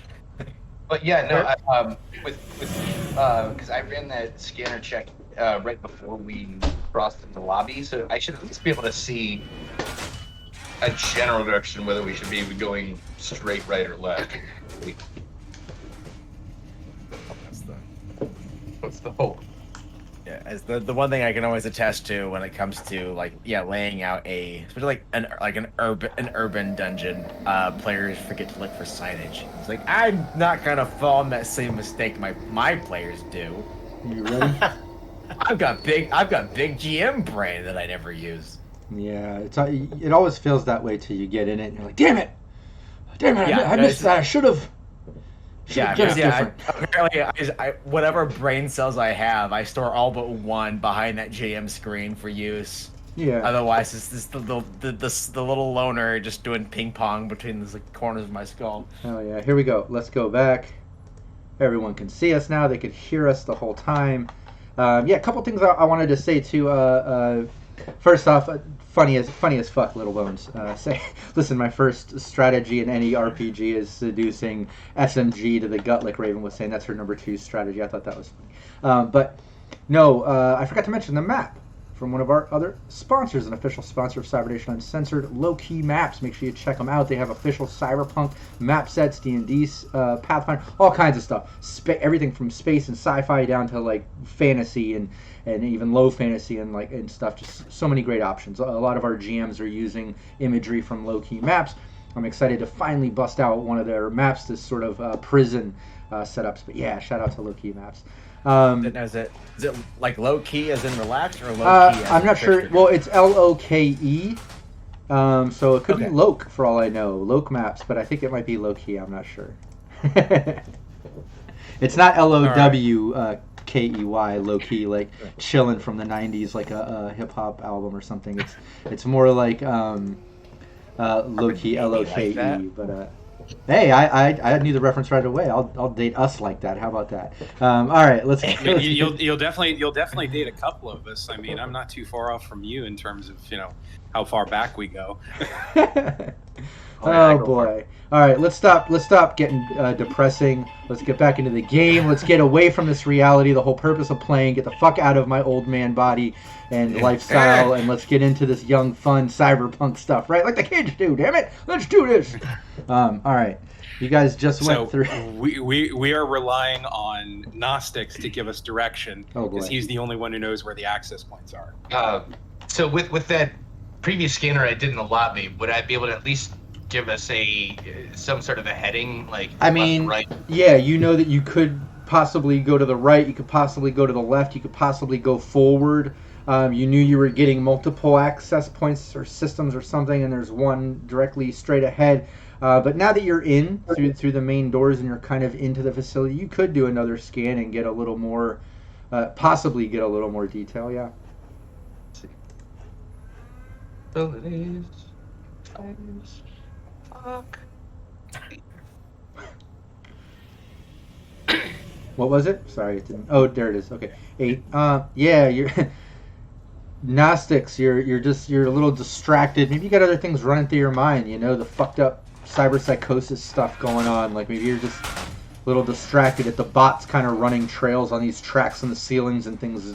Just all the automated crazy stuff going on in this facility. But you do a scan and yeah, you're not getting much more clarity other than down the left hall, the right hall, the left hall, and straight ahead there's systems and access points, but nothing right next to you other than the one behind the desk in the front lobby that you just left where the guard was. So yeah, it's. We go left actually. There's a spot left. Let's go. What about straight ahead? Left is where we go. That's what the trail goes. All right. Let's go. Nice. Yeah, you go down to you make your way down to the left. Here, let me try to open up some more of the map here. You know where you're going, right? You know what I'm doing. I've got a built-in innate sense of direction. Uh-huh. And yeah, you make your way down the map there, and towards the left. Basically, you go down this hall and you're seeing rows of cells. Each cell looks like it has a couple people in it. As you go down this way, you can see some execs. They look very much so like execs in the sense that these people look kind of, I don't know, somewhat clean, somewhat nice. Like they don't look too rough around the edges. They don't look like solos or like they've been in too much combat, we'll say. And you can assume, like the research you did, and anybody in chat that wasn't watching the previous sessions, that they found out this place basically holds execs, fixer types and stuff. When Hank contacted, got the little burner phone through the lawyer into Colette, his ex-lover who's trapped in here, she even explained, like, yeah, I'm a fixer, and my section of this facility, it's all fixers, other parts are all execs that kind of keep it segregated, and it's all automated. It's kind of cold and fucked up, but yeah, you're kind of getting the vibe, at least on this side. When you come down, these are looking like some execs. As you're making your way down the hall, you see a couple of the prisoners kind of like get up and like look at you. Some of them come to the bars and kind of like lean up against them. And all the bars are kind of like this sort of, I don't know, like a clear sort of polymer sort of thing with a slight glow to it. But they kind of get up to the bars and lean on it and like look out and just kind of watching you guys as you're making your way down the hall. What are y'all doing? We were given a description of Yolov, correct? Mm-hmm. I wish I could do the overlay. We lost access. I don't know if anybody watching ever uses Snapcam or Snapchat, which is where Snapcam came from, and I used to rock the hell out of awesome overlays and even add some customs of my own with the help of my buddy Brandon and others. And they did away with their app. They're focusing more on their augmented reality division or something, so no more of the overlays. Hence, I kicked it old school. I went back to the traditional makeup like I used to do a year ago. But yeah, I'm not able to quickly switch the looks and things like that. But yeah, you do know who you're looking for. He has a bit of cyber eyes kind of augmented out with his cyber deck, which is attached. But obviously, that might not be with him. But you can kind of, yeah, you know the look of the guy. And you don't see him down this hallway. Okay, yeah, just taking a quick glance, trying not to be too obvious about things. Just kind of do a quick glance over, see if any of them match the description. All right. It's like, all right, where's the access point, man? Well, I suppose we have several access points here. We can ask them. We're not asking them shit. Well, maybe they know with self. You mother. Yeah, it's and I run another scan check. Comes up 8 again. Jesus Christ. Yeah, you're not picking up a lot of details, but you can tell there is an access point at the end of this hallway. And now that you get a look, like absolutely, you can kind of see at the end of the hallway where there's kind of like a service closet. There looks like there's some gear and stuff mounted into the wall that resembles kind of like one of those sort of Wi-Fi access points to the system where you got to be within 6 meters of. But just as you're kind of scanning and looking, and Hank and you kind of have that discussion where Hank's like, "Don't ask them," and Jew and it's like talking. One of those prisoner guards or prisoners that's in one of those cells that was leaning up against the bars kind of like leans out and says to you, Hank, like towards the group, but you can tell directly because when he says it, kind of makes eye contact with you, but says, "So who are you all with?"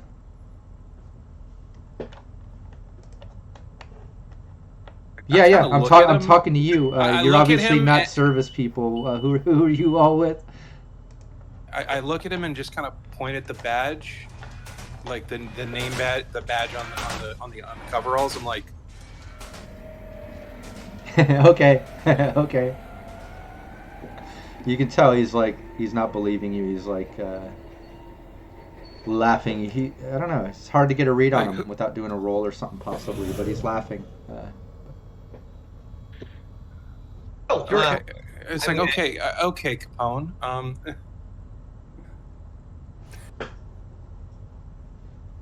Well, all right. I'm gonna head to. I just with that just head straight down the path towards the to Jack and just. Yeah.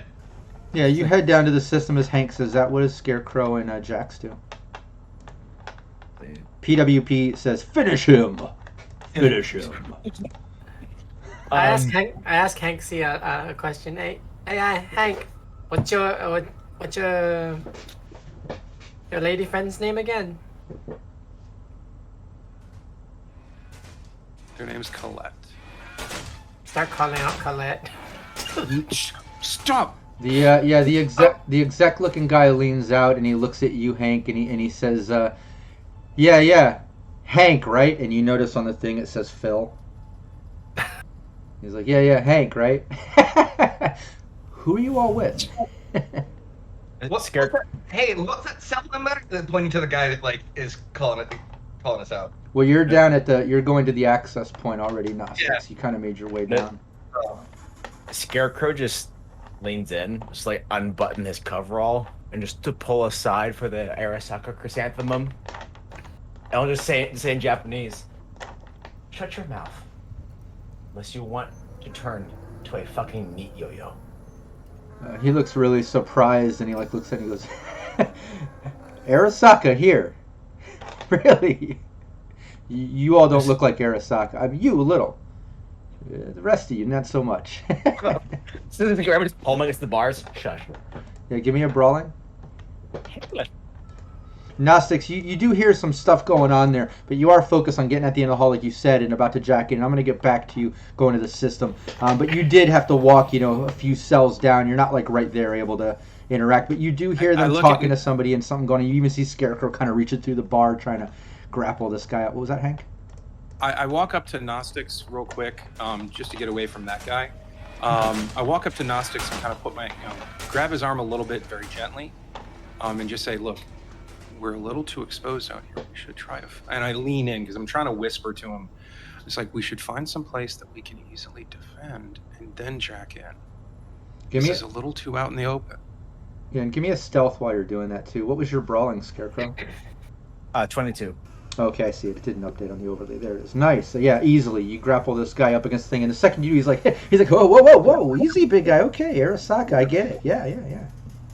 You got him kind of like up against the bar. He's just like, okay. It's like I just say classic like prison guard. Is All right. Just got him by the collar, and Scourge is gonna just turn the fist, so it just rolls the knuckles up against the Adam's apple. So like, no, shush. All right. I'm gonna use a point of luck Quiet. for this. Okay, quiet, up, quiet. He can barely squeak out through the choking. Yeah, go for it. You got your stealth. If you got, luck 2s, whatever you want, sure. 18. Nice. Yeah. You whisper that into Gnostics, kind of explaining that. You can see some of the other prisoners now kind of like up against the bar looking down towards Scarecrow and the ruckus. They're watching Gnostics going up towards us and you whispering into Gnostics' ear, but it doesn't seem like anyone's hearing exactly what you're saying. But yeah, you're in a prison. People are nosy, everyone's like looking, and you even see a couple of the other prisoners kind of get up off their cots. Like everyone's at the bars now kind of watching. It's like, let's go further in. We don't want to be out in the open. Do they look with mirrors? Gnostics like tears his arm away from like motherfucker. Like, not my part of the fucking job. My part of the fucking job is to get into the fucking system. You guys Yes. get a fucking business. Motherfucker, we are Stop looking at me. we are out in the open. Let's go. I'm not gonna hold your hand. I'm going to where I fucking need to go. You fucking take care of business. Give me a stealth, Gnostics. And just so the audience is aware, I 5 check. love you, buddy. That's just Yeah. This is some role playing. We all get along here. Player side, we're all friends. It's all good. It's all good. It's all good. I love Will. I can't fucking stand Gnostics, but Yeah. And Gnostics, Gnostics is going through some cyber psychosis. You're in a serious situation, and you're borderline on aggro, just almost to that point. Like, absolutely, there's going to be like an odd chemistry going on, and I think you guys have been role playing it great. You guys your guys' behavior is just gonna end up hurting this poor exec. Nice, yeah, Gnostics, even with the arguing and stuff, Hank, you're able to kind of get him to focus, at least just to you. Like, you see prisoners kind of like looking, talking to each other, looking, but you're at least able to kind of keep it within you too. You get the feeling you're at least quiet enough, no one's overhearing. It wouldn't appear. all right. I will walk back to Scarecrow and just say, okay, let's. Apologies, sir. And just kind of pull the Scarecrow a little bit and just be like, come on. The guy's just like, okay. Japanese manners. Not a word. Nothing. Good boy. You let him go. He just kind of laughs. He's like, he sits down on his cot. He's still watching, just like from a distance. What's Jax doing during this? You see Scarecrow kind of choking the dude out. Yeah. After I asked them that first question, I just lean in. Why can't I mention their name? We're already drawing too much attention to ourselves. Thought you wanted to find them. I thought you wanted to find your partner. Eventually, yes. Not at the moment. Alright then. And Gnostics, over to you. You're at that system. You're within 6 meters. You're right out there if you wanted to jack in. Or, you know, like I said, Hank was grabbing you. You had a little argument with Hank about things, him saying drawing too much attention and stuff. But back over to you, Gnostics. Get into architecture, prison. All right, so I'm gonna jack in, and jacking in isn't an net action, but jacking out is, correct? Yeah, so jack in, and then I'm going to use Pathfinder. Nice. Yeah, you get in. You're at the top of the system. Give me Pathfinder. Yeah, give me your interface.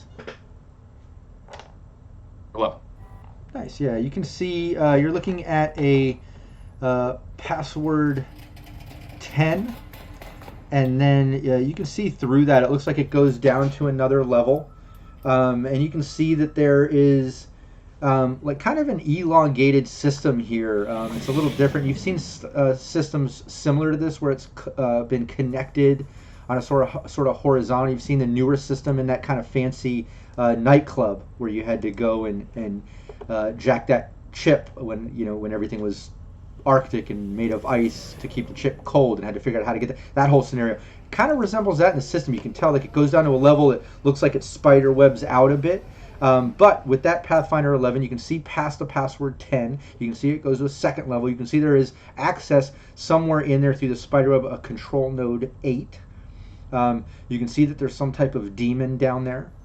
You can see that then it also goes further to like a 2B, a second level horizontal. Then it drops down to a third level. You can see on that B horizontal, there's a lich. A big metallic skeleton draped in black robes, hands studded with blackened rings that spark electricity. You can see, and the demon imp basically being that small orange sphere of light with red horns. And then you see it goes down to a third level, and there's some type of file ID 8. So that's a great Pathfinder 11. You're able to see through, the 10 password and the other things, the levels, the lich, the demon. But that's what you see. Let me try to do a backdoor check on that password.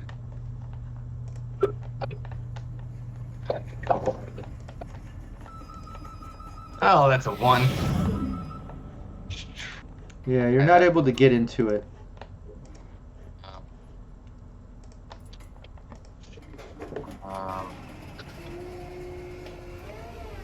Alright, I'm going to activate Worm as my last.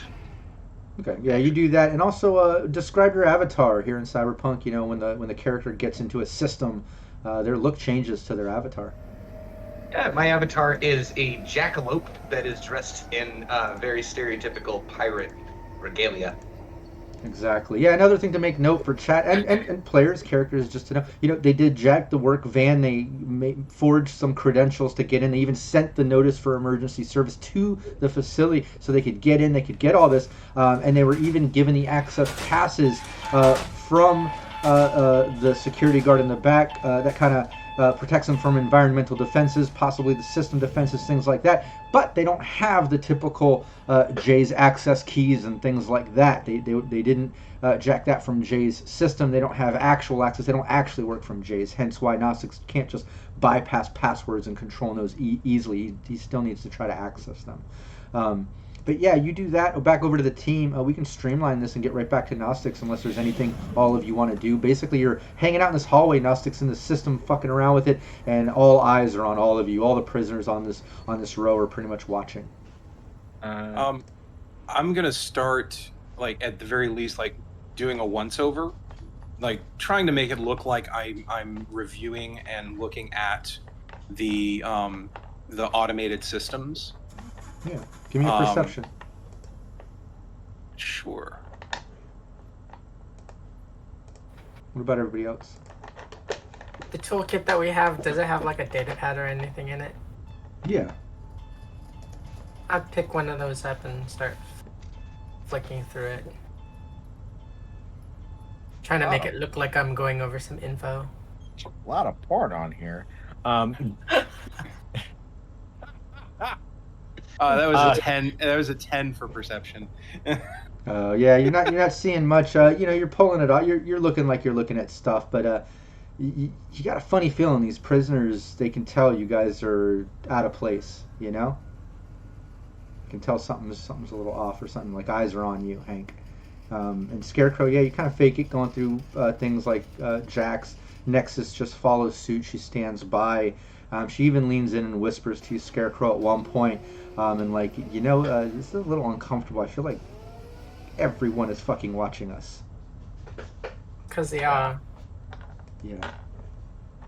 On comms, like, Gnostic looking over his shoulder, seeing you guys just standing there and be like, are you really just going to be standing here enthralled with the peanut gallery? Or are you going to try and find the actual cells that you need to get to? I'm fucking fine here. All right, Nexus. On our communicator under my breath. It's like, all right, Nexus, stick with Gnostics. We'll wander down the hall, see if we can find who we're looking for. Okay. Nexus leans into you, Hank. Again, trying to be quiet so no one hears, but okay, they took all our fucking weapons. Not all of them.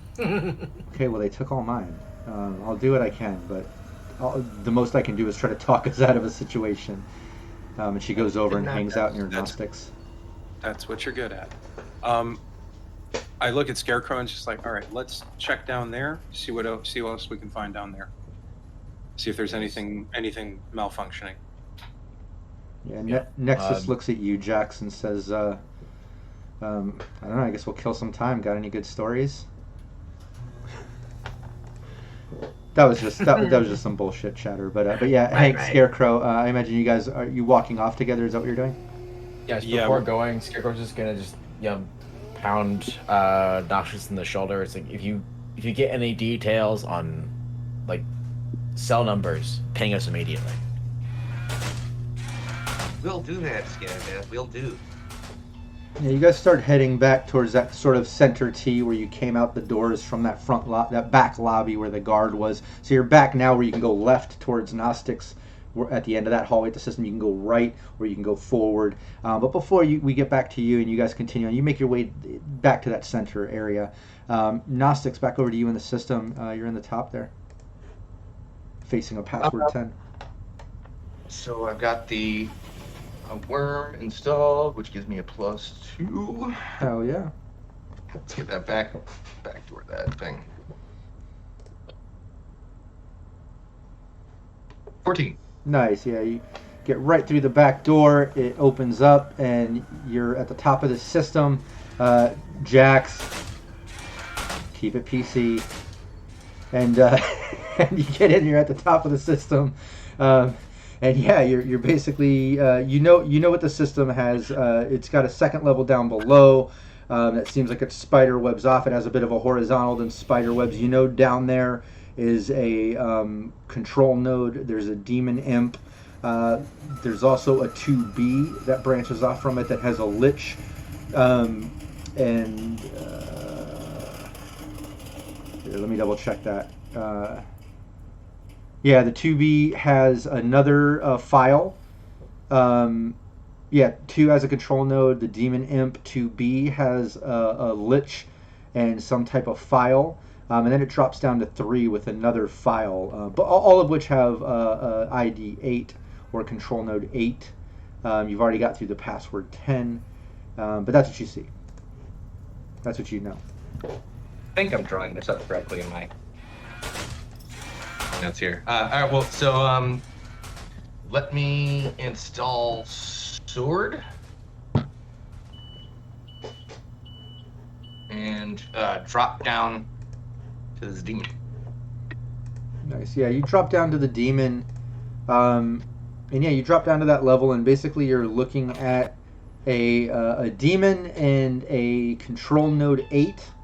And the demon doesn't even seem to pay you mind. It's messing on the control node. Doesn't even seem to notice you. Oh, fucking wizard. Stab me with the sword. This little jackal. Yeah! It's just the jackalope suddenly just goes in. It's like, ha Oh. Looking like Yeah, and pussy. you know, typically demons, you know, like if they see you on security cameras, or you know, if you enter a system, like they know you're there. You know, if they see you or you enter the system, like they know. But it is a little odd, you know. You get in there and it just seems to be ignoring you. But yeah, hold on, let me bring up the. Hear me if you dare. Oh, come on! It's this game again. That's crazy. God damn it. God damn it. But yeah, you go to stab this thing, and yeah, you just basically miss. You take a swipe with the thing, and then all of a sudden you see the demon imp kind of like go glow red and turn towards you, and then you just see a quick flash of programming that says false intruder, and now it seems to be trying to attack you. Can we help ourselves? But what else are you doing? You still have another net action, don't you?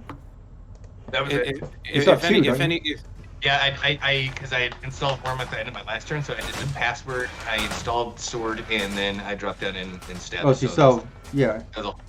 Well, you attacked too, so you still have one more net action, right? Yeah. Because it was I password, install, attack, and don't you have 4 net actions, or no? No, I only have 3. Oh, okay, then and you used it, yeah. Or bringing it up would have been one of them. This is a heartfelt plea to anyone in chat. If any of you have the points necessary for a positive plot twist, please use them. I do. No. I do too, but I'm not allowed to use them for my own team. So please, anyone, if you could possibly help us out, it Yeah. would be greatly appreciated. But yeah, it seems Gnostics, you know, you attacked this thing, and now it's kind of on the offensive. It seems to have been ignoring you in the system and in the place. But your offensive approach, which makes sense, Gnostics being cyberpsychosis and such, a little less tactful, attack to this idle demon in the system that now has gone on the offense, but it turns basically to attack you. Give me 1 second. And yeah, it basically tries to zap you. Give me your interface. Hey, Aaron! Thank you, Aaron! I love you! I was half expecting Ninja on the roof to come in with And a it negative goes plot to, twist out of spite. And look at that, it goes to the defender, so that zap misses, because we did tie on that, but it always goes to the defender in CPR. So yeah, it zaps at you, and then it turns over kind of to try to use its next net action on the control nodes. And it hops on the control nodes, and Gnostics, you can clearly see it kind of like messing on the control nodes. You can't see exactly what it's doing because you haven't accessed the control node, but you can see it clearly pulling up environmental defenses. You can see it like pulling up the cameras because you can see the little symbols in the programming come up, but without getting in the control nodes, you can't do anything about it. But you can see it's zapped you, and now it's getting into the control nodes to do some environmental sort of shit. But just as it does that, you know, Aaron Duran, you take away all my fucking fun, buddy. You come in here with that positive plot twist. Yeah, just as that shit starts to go down, the guard pops in through the double doors right next to Hank and Scarecrow since you walked back towards the center. He pops in and you're right there, and he goes, "Oh shit, Jesus, didn't know you were right there." Look, it's somebody triggering one of our demons again. Look, you guys in the system. I know I just printed these passes, but it should protect them. But I'm getting some offensive signaling here that something's going down. Yeah, dude, sorry about that. Our guy was doing some work in there and he tripped it. Could you reset Oh, that for okay. me, please? Yeah. Quick, hold on. Buddy, hold on. Just protect yourself. And he runs back and starts. I as he does it, I kind of, you know, through our communicator at Gnostics is like, don't attack the imp. He's resetting it. Go to the control node. He's on. He's on the control node. He's resetting the imp. He's resetting the demon. Don't do anything more except go to the control node and get what we need. He's on the fucking control node. He's being reset! Jesus fucking Christ, you don't even know what you're fucking talking about. Yeah, and suddenly Gnostic's in the system.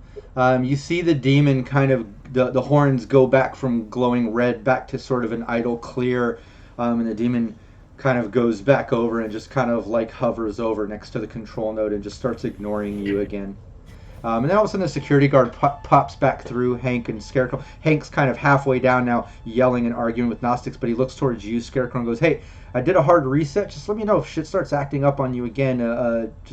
Yeah, do your service, get shit fixed. Tell your boss, wherever that girl is." He kind of like looks down.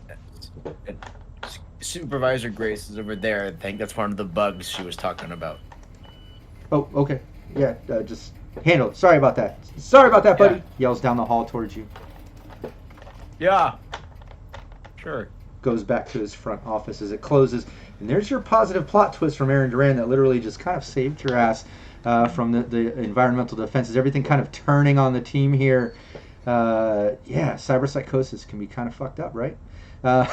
Gnostics. But yeah. Thank you, Aaron. Yeah, but that kind of goes down in that way. Back over to Belladonna, Jax, I should say, and Nexus, who's hanging out kind of near Jax. Anything that you want to do? I know Hank and Scarecrow are going to go try to explore and stuff. Gnostics, we got to get back to you in the system, but what's Jax doing? And so there's absolutely no guards or anything, right? No, you don't see any. Just that one that went back to the back office room or whatever. I'm gonna tell Nexus I'll be right back, and pick up the data pad and kind of like walk down the hallway from where we're at. See if I can find whoever the hell we're looking for.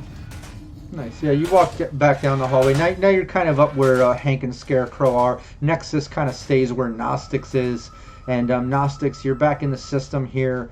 Yeah, you're kind of back in the system. But let's go back over to Hank and Scarecrow. Jax kind of walks up with you. Where are you all going? Let's look at that map. You guys are pretty much right there in the middle. Yeah, right there, right out the door from that back entrance lobby. If you look down, or what would be towards your left, you can see Gnostics at the end of that hallway with Nexus. If you look to the right, you can see a hallway that goes down with a bunch more cells. If you look forward, it's as I described, a long hallway that looks like it has other hallways split off in another room and something straight ahead. It's hard to tell. All right, I'm gonna look at Scarecrow and just kind of go, all right, you want to go that way? I'll go this way? Sure. All right. So I'm going to go from the center this way.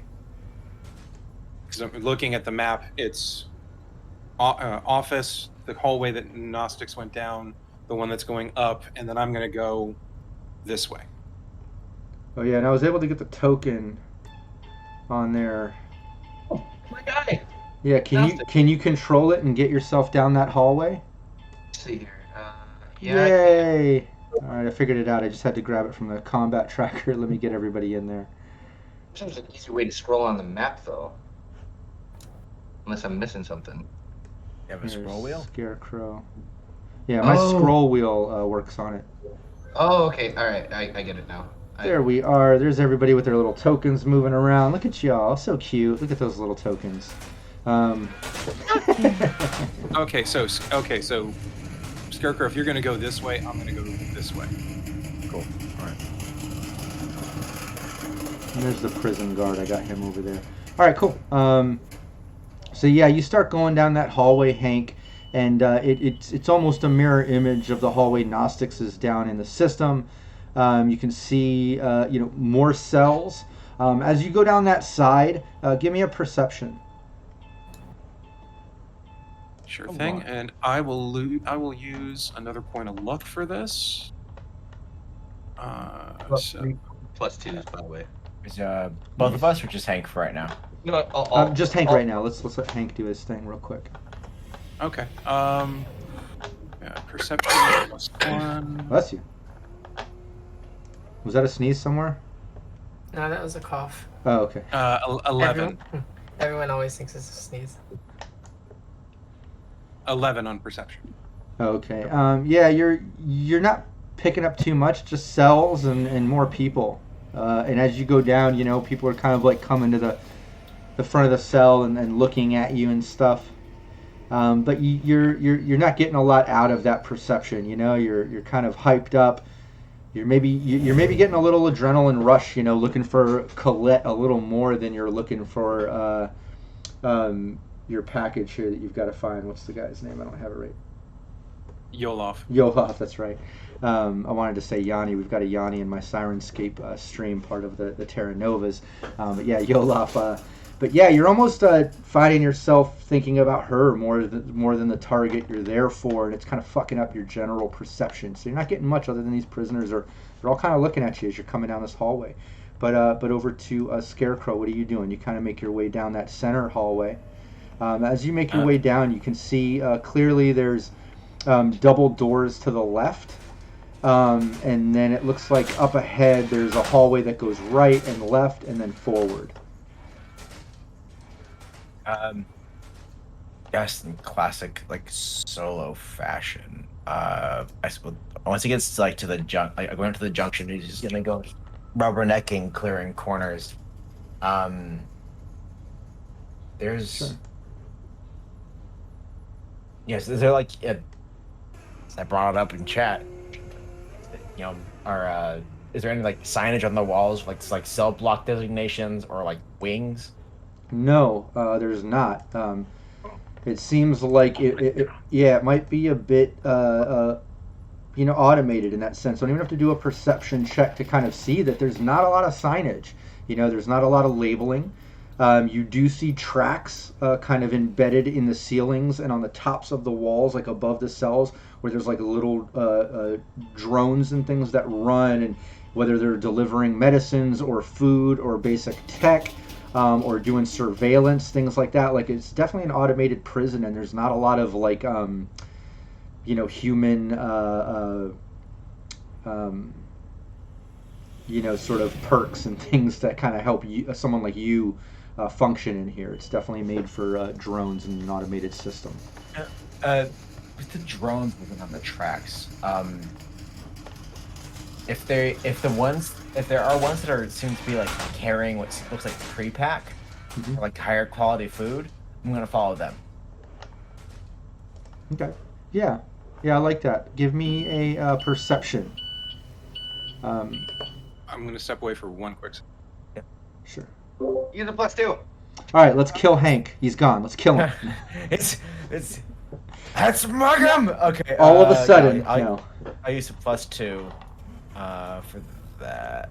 Yeah. I'm Oh, glad I nice. did. Yeah. That's 19. Yeah, easily. You can tell the first thing you notice are these drones aren't like, security drones or that advanced. They're almost just kind of like delivery drones that are just stuck on this fucking track that do these loops and deliver, like I said, medicines and foods and stuff. And you can clearly see them in some of these sort of capsulated drones. And you clearly see some of the better foods compared to the lower level foods. Seems like a lot of the kibbles and lower level ones, not with some exceptions, don't get me wrong, are going to the right, or if you're looking at this map, towards the north, which would be your right if you're entering from the right side of this map. But towards the left, down that hallway, you can see some pre-packs. We even saw a couple of drones carrying real food. I'm going that way because that's at the very least where like the execs and the Hannibal Lecters are, because they're getting the good food. Yeah, I think that's some good deduction there. What's Jax doing? You see Hank kind of go down that side hallway. You see Scarecrow making his way up forward as you get back to that sort of center junction. What are you doing? I'm gonna head down the hall to where I saw Scare Bear head off to. Yeah, go for it. And just another thing, just between GM and players, is I'm still learning Fantasy Grounds, and for chat's sake, so I am doing some of this, reveal and blacked out parts of the map. But there is all kinds of functionality to Fantasy Grounds that I'm going to learn as we get more advanced in this, and it'll get a lot better. One of the things is, tracking our distance and squares. You can kind of see the squares here. We'll use that as 2-meter squares. I somewhat sized it within that, but I'm not so familiar with the tools to be able to gauge distance and do all these things on the fly. I'm still learning. So let's just use some basic role play and some, I'm not going to be such a stickler for it. We'll kind of wing it, and we won't be so mechanical on our distances and stuff for now. Just be somewhat realistic when you're moving the tokens and things. But yeah, Raven, you can make your way up to where. I'm gonna double move up to where Scarebear is at. Yeah, you make your way all the way up. Yeah, we're out of combat, so you don't need to like haul ass. It's you're just moving. Yeah, well, to close that distance, because it's kind of far. I think she's using that double movement to get all the way up to where Scarecrow is. Right, because I don't move very fast. I only have a movement of 4. Yeah, no, that makes sense. So you make your way over there. Can't really do an action like Scarecrow, but at least you're right there with them. But Gnostics, back over to you. You're in the system. This demon is now ignoring you. Just hovering over this control node 8.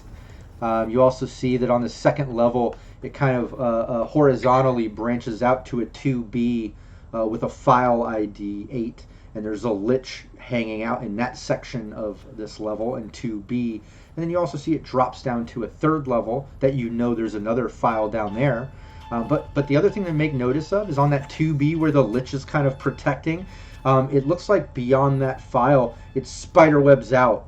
It just like spiderwebs out horizontally. You can't tell where they go, but there's definitely like more than a dozen pathways beyond that.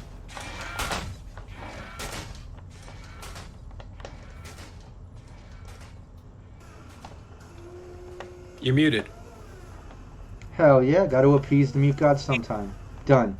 Now we can move on. Raise the sun. But yeah, if I was to hop on that control node, that Ip is probably gonna get on me anyway. Yeah, go for it. Interface just got to be to 8. And he did a reset. It seems like your hologram pass is keeping you kind of anonymous in the system as long as you don't take an offense, attack. Like, you attack the demon, which kind of sparked it.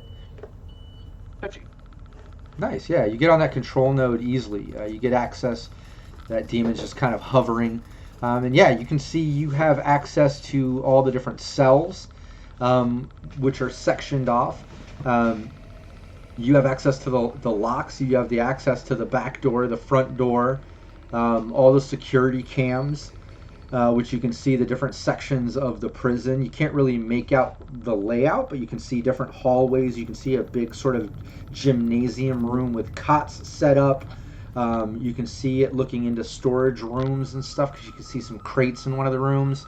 So you obviously have camera access. You can see you have access to environmental defenses too. There's a security alarm.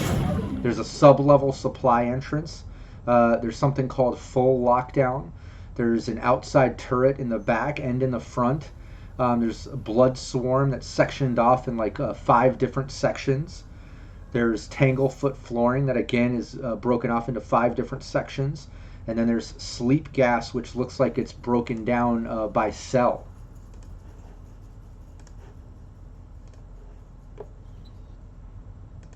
I didn't get all of that, but a bunch of environmental defenses, and I'm open to. I love role playing with a team and creating a story together. If you think of stuff prison style and what would be here, what do you want to do? But anyways, you got access. You got control of this control node. The demon is ignoring you. You're there. Thanks, Ken Doodles. Ken-a-Doodles. Hey, +2. Looking on the security cameras and just flipping through the channels, just you guys here on the like team overlay, just hey Hank, you got a fucking bald spot growing. Ooh, that's gotta hurt a rocker boy. Did you find the fucking cell yet?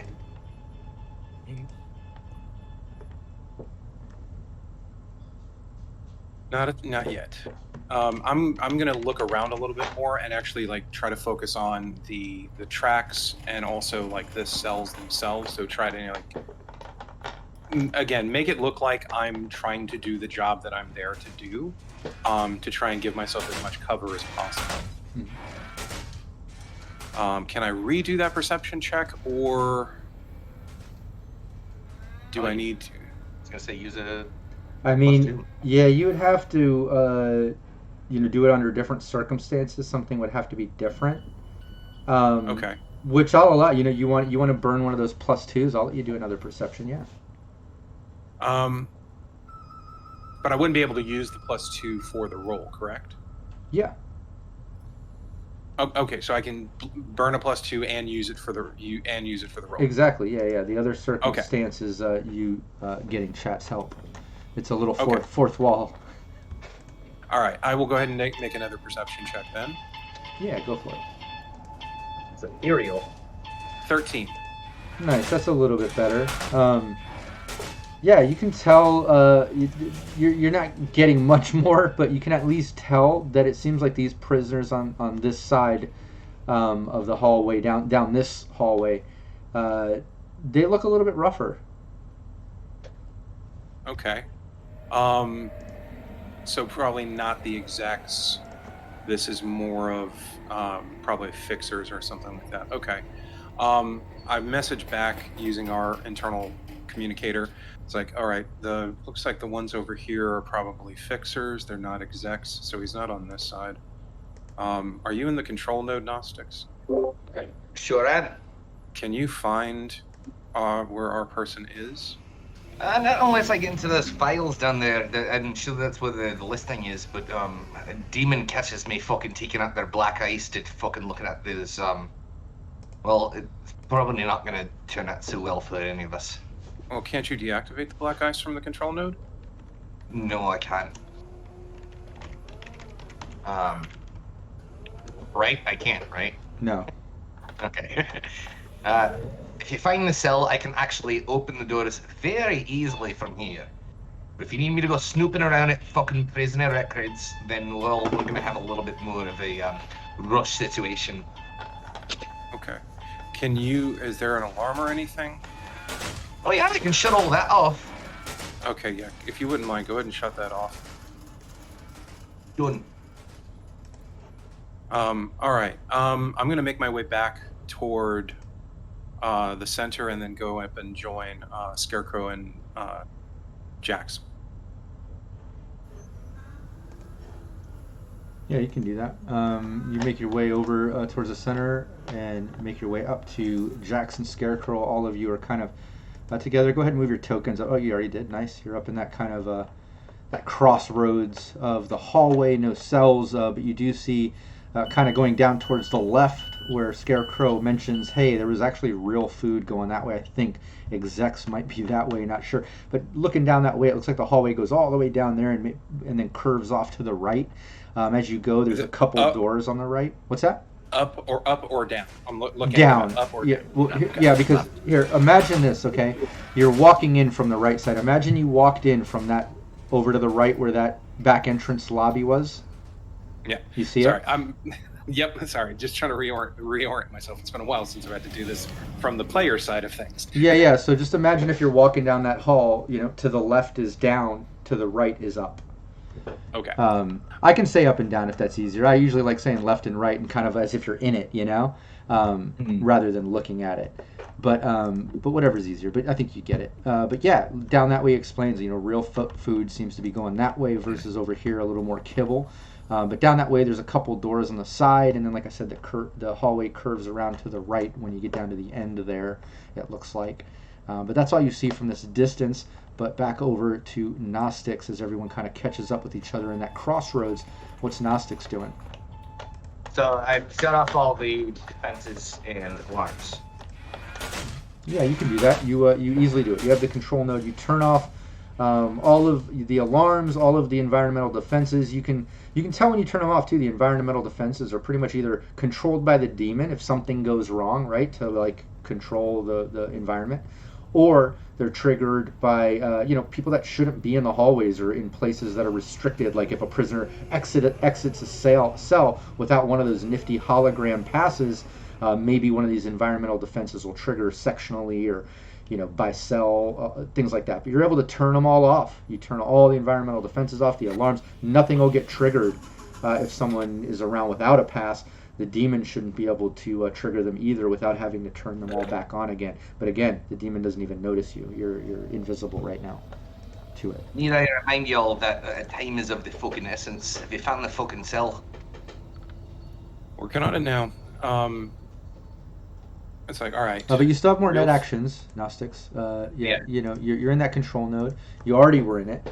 You turn off all the environmental defenses and things like that. You know that there is a file on this level, ID 8. There's also a 2B with a lich that's also seems to be ignoring you. That's like a horizontal move. And over there's another file ID. And then there's kind of like the spider web shit branching off. Or no file there. Another file down on level 3, sorry. The lich just seems to be blocking. So where I'm at, then there's another room over on the same floor that has the lich in the file. Exactly, yeah. No file in this room, just a control node. And then I would have to go into that floor. Exactly. Either 2B, you could go horizontal 2B to the lich and file ID, or down to 3 to another file. I can go straight down. Okay. I thought it was over and down. Okay. Then yeah, let me drop down. Yeah, you drop down. You're facing a file ID 8. And I should have 2 more net actions if I'm correct. Yep. Okay. Sorry, give me 1 second here.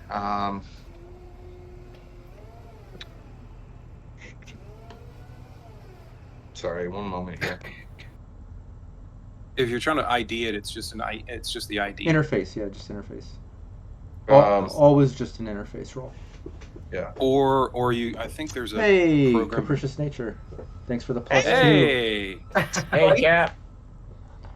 welcome. Thank you, Cap, sir. Cap. Appreciate it. Cap's playing in the team after this in GM It's- Drader's Fallout 2D20. So after this stream, make sure you hang out 8 p.m. Pacific time, and hopefully sometime soon we'll get Capricious Nature back from being a player and get back to that GM Capricious Nature, get him running a game soon. I know work and everything has had him pretty fucking busy, but hopefully that'll change soon. We'll get him back running some games. 13, nice. Oh no, that's Hank's perception. Sorry. My ID check is a 14. Nice, actually. yeah. Get into it. You get into the file, easily ID it. You're looking at camera footage from the security cameras, There we go.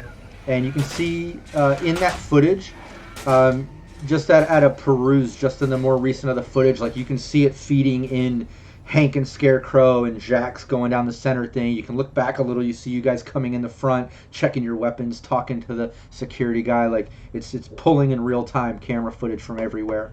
You're in that file. Plus there's a scheduling file here. It looks like scheduling for like servicing and employees, things like that. You can see a few guard names that they cycle in and out. It looks like at any moment there might be like 3 or 4 guards on site. It's hard to get an exact number unless you actually look at that file ID, do a deduction or a perception or something. But you also see in that servicing, like you see the name Jay's Tech Service and Cleaning, like, serviced a month ago or whatever. You can see the little emergency put in that you guys sent in last night as a false report. So that's what you're looking at on this file. Why don't we fucking just delete all of that? Just Please do. yeah. All right. We're off the record. The camera, yeah, you delete that footage, but you notice as you delete it, it's feeding in real time. Like, boop, there's Hank and Jackson. There's you again in the side hallway as it flashes through that camera footage. Like, it's feeding in real time. So even as you're deleting, there's like more coming in. This is not gonna be good. I'm gonna have to leave a fucking virus to fucking shut off this shit. Okay, hold on to that last. Let's get our package out first. All right. I'm going back up, and then I go back up to the control node. Okay. Yeah, you're back up. You're back into the control node, and you have you see that 2B. There's another file. There's that lich standing there. You're up in the control node. I think you still have one more action, right? Yeah, I do. Let me install my cyber deck. I do. Speedy Gonzalez. Nice. All right, and that would be my last action. Installing that. Okay, cool. Yeah, you install that back over to the team. You're kind of in that crossroads all together. Yeah. I'm gonna look at Scarecrow. It's like Scarecrow. I haven't been seeing in Japanese under my between just the two of us on the communicator. It's like my head's not in the right headspace right now. Take a walk down the corridor with the real food. See if you can spot our mark. I'll wait right here. I'm just not in a good headspace at the moment, so. And you just hear over the communicators in Chinese. I'd be like, Jesus, Mary, and Joseph, like, and then back to English, like, speak English over the fucking communicators. This isn't your fucking like hangout chat room group. I'll take point. Scarecrow says, in street slang, you would technically be. Yes, Sorry, not English. but actually, anyways, I was going to mosey my way on down this wonderfully lit, banal hallway. I presume if there's no we're not in combat times, I can just go from one end to the other. Yeah, that's fine. Like I said, we can streamline some of that sort of stuff. Yeah. You notice that, as you go down, you basically, pass a couple doors right there on your right. Imagine you're going down, which would be left looking at the map. But if you're walking down, technically it'd be on your right. Couple doors there. Then once you get to the end of the hallway, you notice there's a hallway that goes off to your left. And then the hallway continues on to your right. Let me try to get that. Here we go. Passing those, he's just gonna be following the the higher quality rations, to wherever they terminate. But I also it's as he goes by doors, just his solo training, he's gonna just flag clear, make if there's, I doubt there's any labeling on the doorways, but it's just marking points as he's going. Yeah, give me a perception as you get to that corner, and as you're doing that, yeah, Hank, if you're following, are you following behind Scarecrow? You're kind of he was taking point, but are you following? If you are, move your token wherever your movement's going. Yeah, I'll follow behind, and Okay. as I'm doing that, just kind of again playing the part of just looking at and tracking all of the automation stuff of okay, that looks good, trying to play the part as best as I can. Oh yeah, give me a perception. And Jax, are you following as well? What are you doing? Yes, All right, cool. Yeah, I'm following. if you're right there with the group, you give me a perception too. You kind of all get down to that area. When I don't spend luck, I get better rolls apparently. 16. The gambler's fallacy. I don't know what the fuck is this. Oh my goodness. Nice, Jax. All of you, really good rolls. Yeah, as you're kind of getting up to that corner, what you notice there on the map. Now, again, imagine you're walking down. You're facing south on that map. So to your right, where the hallway curves around and goes down a long hallway, you see a bunch of cell doors and stuff, and that seems to be where you notice a couple of those food bots going. The one with the real food, the one with the pack, versus kibble that was going the opposite direction. It's kind of going down this way towards these cells, and it's cruising down there. As Hank's noticing that, Scarecrow and Jax, both of you notice kind of right around the same time that Hank steps up from the left side, that left hallway, that little narrow hallway. You can hear running water, like a shh sort of running water, and a little bit of talking, and then all of a sudden the water stops. But that's what you hear. Do the drones seem to be going up to cells and delivering the food? I mean, you haven't gone down that hallway yet, but that's kind of, they're going Okay. in that direction. Yeah, you haven't really gotten to any cells yet to see it.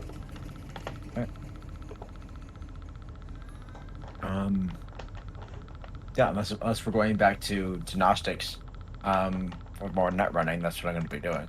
Sure. Yeah. Okay. Yeah. Then you all hear that sort of stuff. You notice all that sort of stuff, and kind of sit tight as you keep moving forward. Gnostics. Back to you. You're sitting there on the control node. All the presences in this system are ignoring you. You seem to be in the clear thanks to that guard and that quick thinking and stuff, and that positive plot twist from Aaron Duran. But what are you doing? Yeah, and I try to jump over to that file that has the lich on it. Got my Speedy Gonzalez on me. Nice. Yeah, you hop over to the 2B. You see a file ID 8. This lich is just chilling there in the black robes with the metal rings, little electricity coursing through him. But he just ignores you. He's just kind of looking forward towards the system entrance. Wow, it's actually very weird to actually see these things when they're not trying to kill you. It's like, you come here often. Yeah, I'm just gonna try to ID the file then. Okay. Yeah, give me your interface. Just got to beat an 8, DV8. Why did you say that? Son of a bitch. We suck again. Dude, It's just me. It's Okay. Fantasy Grounds it has a bias towards net running. It does, apparently. It does. I think it has a personal axe to grind against Gnostics. Gnostics. Yeah, it's something with Gnostics. Stop doing drugs, Bap. I guess I'm gonna try this. Stop doing drugs. Don't do drugs. Don't Okay. be a cyber psycho. Don't be a Okay. psycho. Drugs are bad, okay? Fantasy Grounds chocolate just. The movie Train Spotting, when he like is like choose life, choose this, choose that. Like, I'm just thinking at the end like, don't choose cyberware. Don't choose. Sorry. All right, one more time. 9. Nice. Yeah, At least you're it able. wasn't a failure. What was that? At least it wasn't a failure. Yeah, no, you're able to pop open that file. You're able to access it, and yeah, you get into it, and basically, you are looking at the prison and prisoner files that this lich seemed to have been protecting, and you can see that it has all the information about the prison sort of sectional layouts. And all the prison cells and prisoner information based on cells, like where they're located. It also kind of tracks like crimes that they're doing, the amount of time that they need to do. It like has details about them and stuff. But the weird thing about it is like nothing is numbered or lettered. It's like it's hard to describe. Like you wouldn't be able to say, oh, go to cell 200 and whatever, or cell B, or like it's not like that. It's weird symbols that seems to be encrypted, like almost like a series, like a version of like zeros and ones or something, but more drone language encrypted or something. Like you can tell this is definitely automated. But with that access, you at least are able to see the prison layout. You can absolutely see where the different prisoners are being held. Hold on, let me see if I can get this whole thing. There are 10 kinds of people: those who understand binary and those who don't. Bear with me, chat. Let me get this open for you. Almost there. Here we Will, go. I love you. I love you, Will. There you go. So, yeah, Will, this is for you. You basically pop this prison map open in this file ID, and you can kind of see where it's laid out in sections. Again, nothing's labeled. You're not getting descriptions. You can see basic layouts as you're seeing in this map. So your guess is as good as yourself as a player versus character in that sense, which is kind of immersive if you think about it. You know, it's very automated and with no labels. It's just laid out like that. But there's a list of prisoners and things like that. You can absolutely look for that exec's name. You do have his first and last name. It'll take you a moment as this file is huge, and you would have to kind of go through it to figure it all out, especially with it being more symbols rather than actual numbers and stuff like that. You know what I mean? All right, so I'm not really sure what I'm looking at here, but looks like I got a map of the prison. Oh, I can see you guys in real time. This is fucking, this is spooky. Wave your hands, Scarecrow. Oh, I see that, big fucker. Well, I don't have There's the Gnostics I missed. Fuck.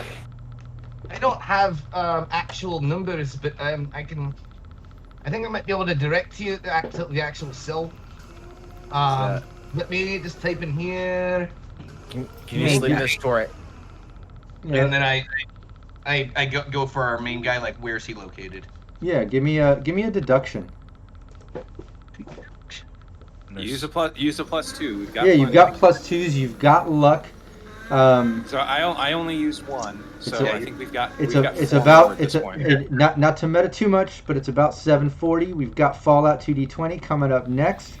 Yeah, if you got luck, you got +2s. Hell, let's use all 5 points of luck. Why not? Go for it. Hey, another Hey. +2 from Aaron Duran. Man, Aaron Duran's got the team's back today. Yes, In that this- positive plot twist, it literally saved your asses. Now here's another +2. Nice, Gnostics. No, Oh that wait, was- it's not action. Sorry. yeah, I'm looking for deduction. Something that might be a little more difficult for Gnostics, actually. I don't know if you have any points in deduction.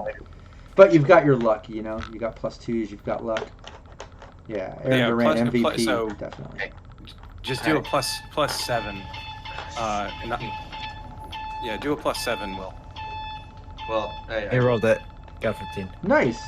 Oh, yeah. So 17 counting the +2. no.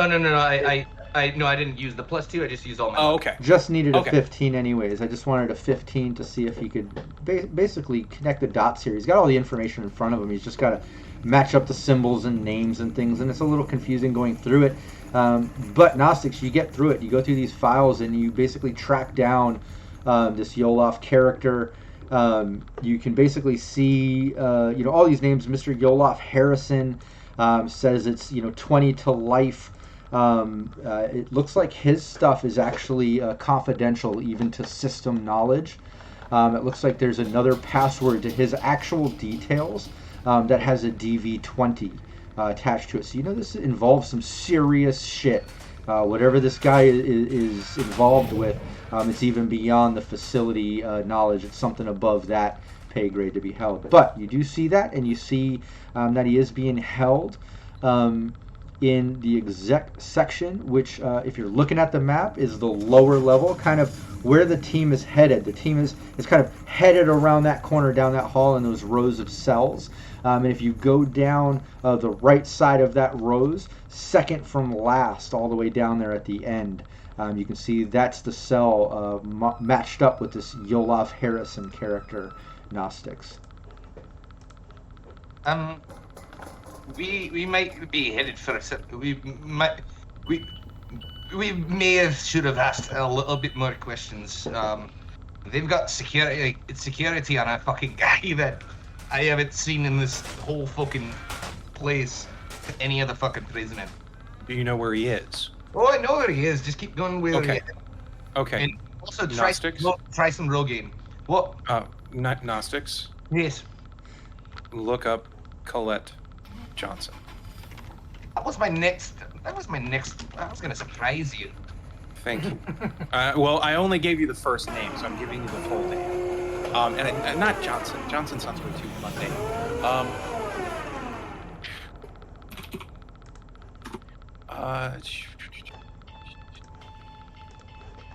And going down, is that desk occupied? Is like as we get closer?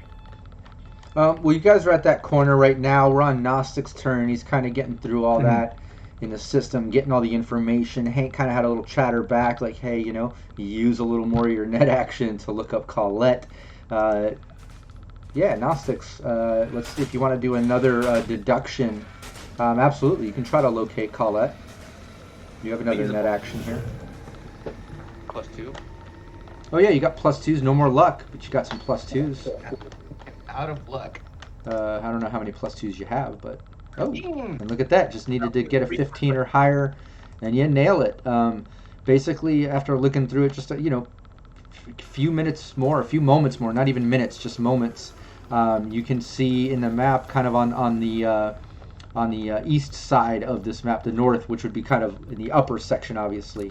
It looks like this whole thing is kind of divided. The lower part of this map, or you turning left coming in from that back entrance, is kind of the exec zone, and the upper part of this map, looking at it from chat point of view, is kind of like the fixer side of it. But absolutely, you're seeing Colette's cell is the first cell when up towards the north side, around the corner, would be on your left. It's literally right there around the corner on the north side. You see Colette's name. And whatever the last name is. You're muted.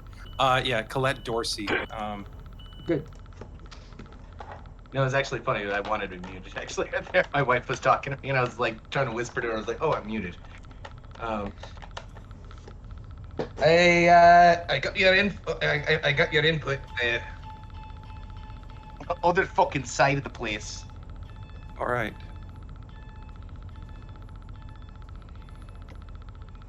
Are you gonna fucking do this or not, Romeo? Yeah, and right back over to the rest of you as Gnostic says that. Yeah, you two are standing there, and then from behind, down that small hallway where you heard the water go off and some chatter, Scarecrow and Jax noticed first as Hank is kind of focused forward, watching the drones and talking to Gnostics.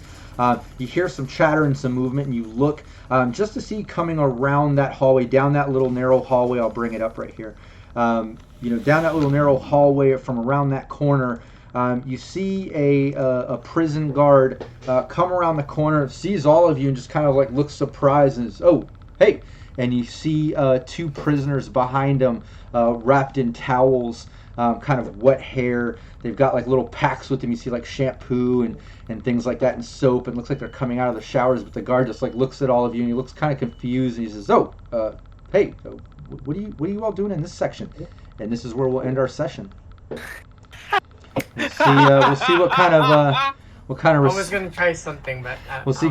Well, hey, now you have 2 weeks to think about it, because next Saturday, Raven has a birthday party or something going on, some family stuff happening. Gonna spend some time with the fam. We're gonna take off next Saturday. The Saturday after that, we'll jump right back in, right where we left off, with that guard kind of questioning the team. What are you doing over here in this section? With some prisoners behind him out of the shower. Hank moving forward, Gnostics in the system.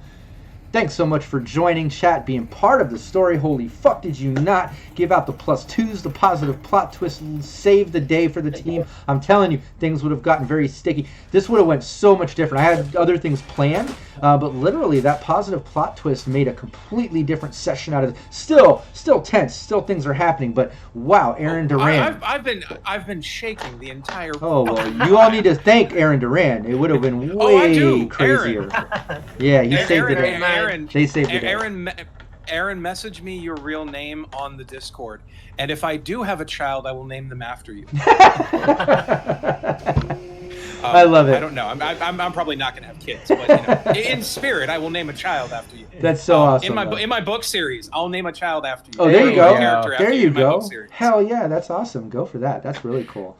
But yeah, thanks so much for being part of it. I'm gonna hop off here because after this we have Fallout 2D20. GM Darren, you're gonna see Raven playing Capricious Nature as well as others. It's a great show. So just take a little break and then come back right here for some Fallout 2D20, and we'll see you next time. Take care, everybody. Bye, guys. Bye, everybody. Bye.